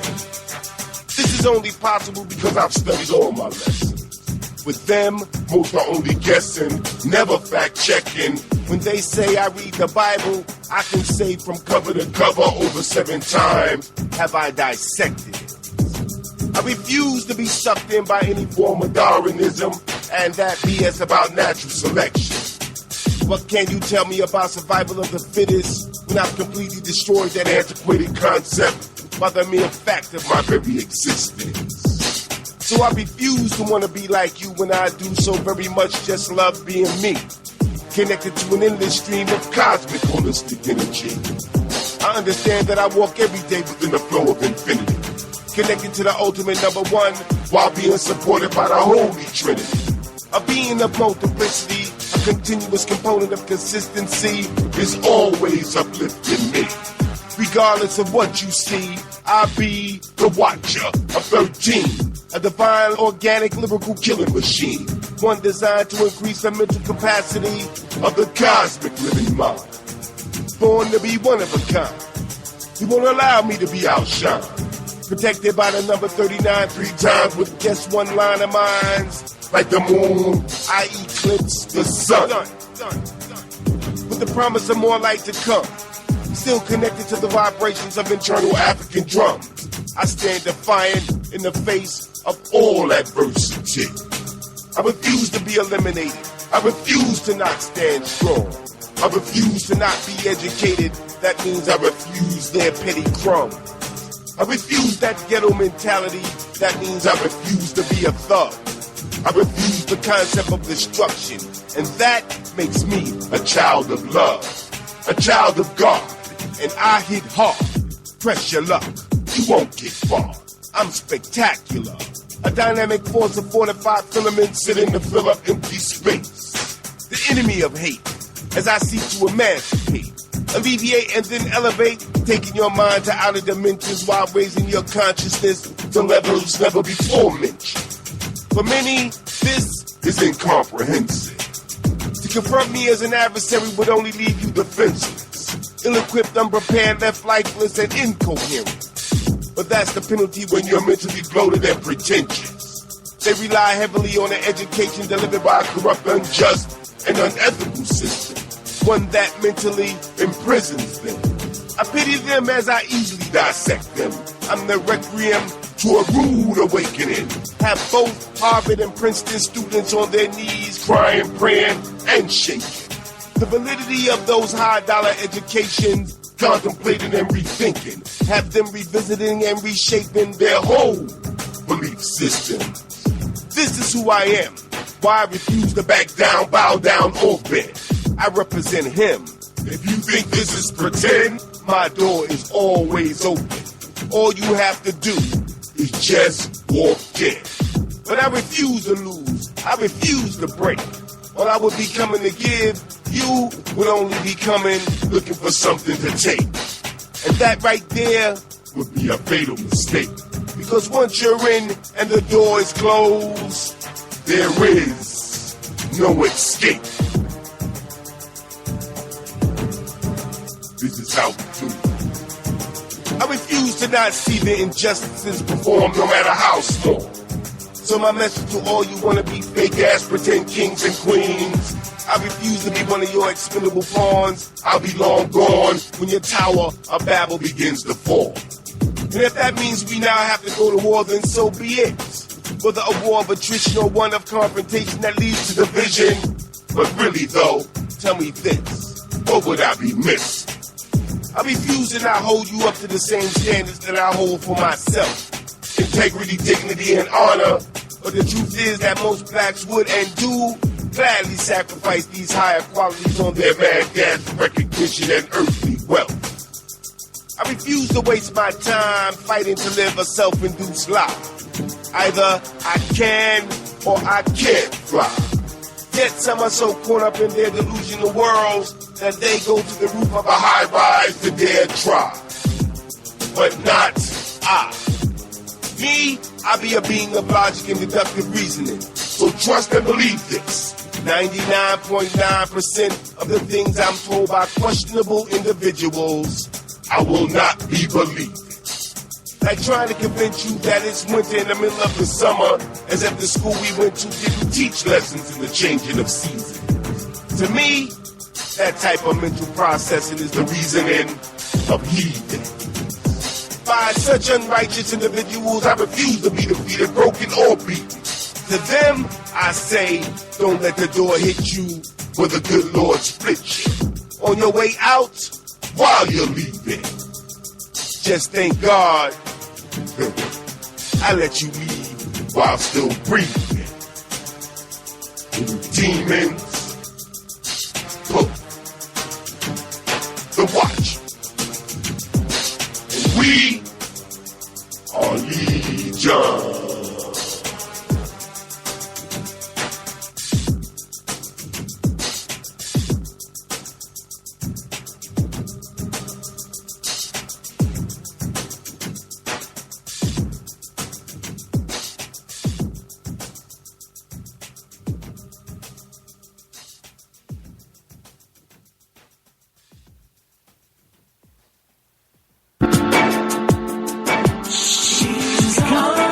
The Watcher of 13, a.k.a. the voice of the people.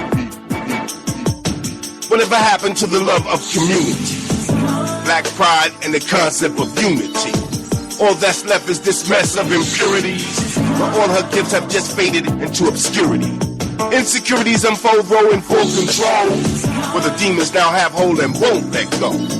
And I know too many more her missing is a mystery, but still the abnormalities increase exponentially. Since she's gone, no compassion, just insanity, where indifference is now the curse on all humanity. The situations of honor and the show of respect both pack their bags and from the hood, just left. For her love is every race of people now starving. It was a dark day in the world when she just suddenly departed. Instantly felt was this hunger once it started, now feeding on each other to just satisfy some zombie addict need. On bended knees do I beg and plead that God show us a way to be free from this madness and tyranny. Now the people in the trenches are the ones who need help. Got everybody in the hood now just going for self. What if the dream of Malcolm and Dr. King? Just like Medgar Evers, they were slaughtered by the enemy. Hip-hop and all that magnetic force of conscious energy? What happened to the powerful music it was once giving me? What about truth and trust? They're both from us. I heard that they were captured by lust and then they were both crushed. Now, you might think that this will leave me defeated, but the concept of defeat, that I don't believe in. So for this love, I keep reaching and I keep searching, because I can see deep beneath people are hurting, and I can feel it because I share in their pain. When she's gone, it's just not the same. Another casualty, victim of this insane insanity. Now that she's gone, I'm on another catastrophic tragedy. A sad reality, one I fight to change. Was in the still of the night when she just slipped away. Now tell me, how could they so easily let her go, when knowing that such a love is well worth dying for? But said she just walked quietly and soundly out the door. Now community love don't exist no more, and this nightmare is all that's left of a dream. If you listen, in every hood you can hear them scream. While blessed are the days of old, long past, but now gone is the love and the trust we once had. In this world gone mad, where most are depressed and sad, has the concept of truth been tossed in the trash. Confined by a history of hurt and pain, now gone is the love and only hate remains. I hear everybody claiming that they're praying for change, but all that remains is a red sea of bloodstains. And I pray for rain that they be washed away, that clean be the streets where our children play. Instead, I'm in a world where our children are the prey, where the future looks dim and every story is grim. Where honor is a sin, darkness is a friend, got corruption on the rise while brotherhood is at an end. Was there ever a time in the hood when it was really all good, where love ruled the land and the king was brotherhood? Virtue was a mountain where honor once stood. If I could, I would bring this type of love to every hood.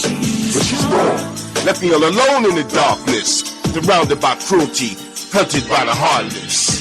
What's to become of me? I seem lost now that she's gone. So I dig deep to find the strength and the will to move on. I gotta press on at the coming of any storm, prepare for a battle that this love be reborn. So even without her love, still I continue to strive. As I struggle through this desert, it's a fight to stay alive. As I battle with demons trying to fill me with lies. While searching for a prize my eyes may never find. But within me there shines a spark, where I see two sets of footprints in the sand when I walk. And though she seems lost in this land of the corrupt, the search for this love will I never give up, no matter what. Trust, honor, virtue, dignity, truth, wisdom. It's all gone. All gone? I guess in the news. Man, there's wisdom everywhere. Everywhere. Just think, man. Stop. Think.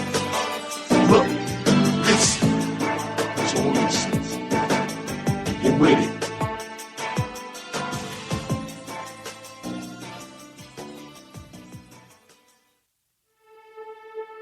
She's gone.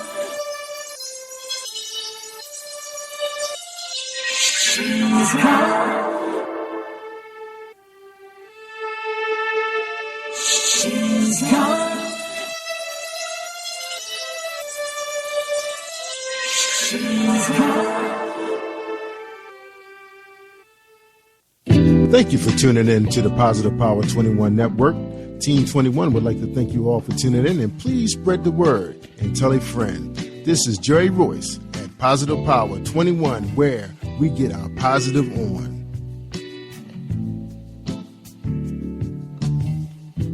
PositivePower21.org, Internet Radio. Hello, family. This is William S. Peters, Sr., a.k.a. Just Bill.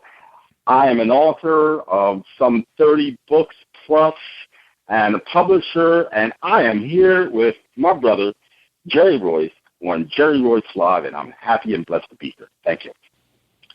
I want my poetry to touch your soul.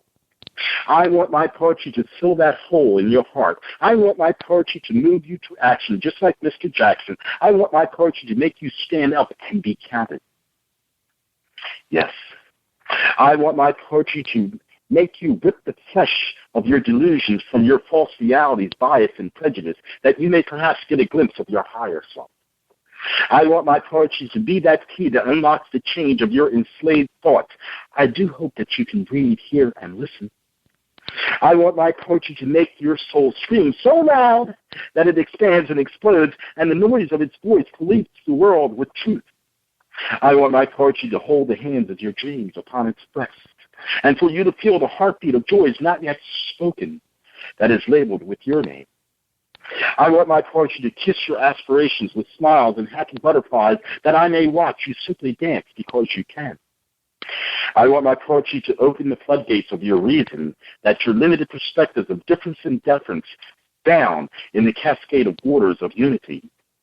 I want my poetry to till the soil through your spiritual garden with possibilities and plant ever-abundant new seeds of exponentialness, so that all previous preconceived boundaries and limitedness will dissipate into the eternal ether of nothingness, and you learn to plant at yourself again. I want my poetry to compel you, assist you in the removal of your mask, to compel you to rip off your clothes, to compel you to dance in the streets naked, just like David, that you can see you who you truly are, and be affirmed that you are fine and you are divine. I want my poetry to teach you and me the divine art form and purpose of spiritual masturbation, that we may learn to no longer condemn the holy, which resides within each of us, and that we learn to forgive ourselves. I want my poetry to eradicate our reluctance to love each other, to lose the inhibitions we have been taught, indoctrinated to embrace as the right way, and learn a new way this day of how to love.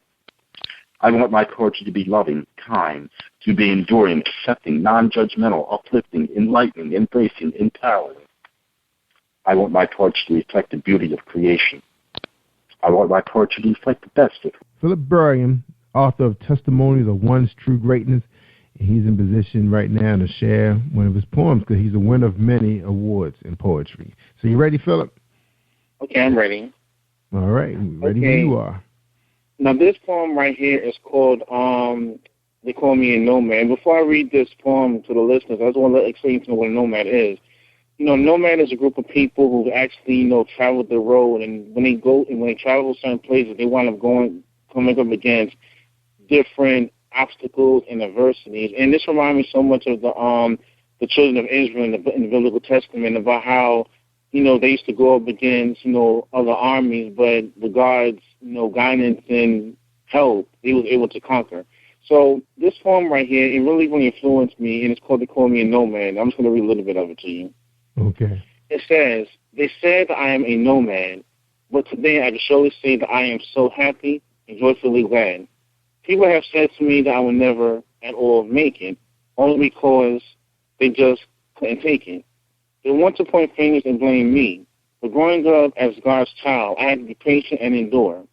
I have taken the stairs, heard the laughs and the ahs, and even had to replace these old worn-out shoes. I may not stand tall because of my height, but I would love to tell all of the naysayers as well as the harsh critics something right here as well as right now, that God's love and anointing has been bestowed on my life, that once more again, I can surely show people time and time again that I too can reach the stars any day or night. Hey, what's up? What's up? What's going on? Facebook, Twitter. What's going on? It's me, Jerry Royce Live Worldwide.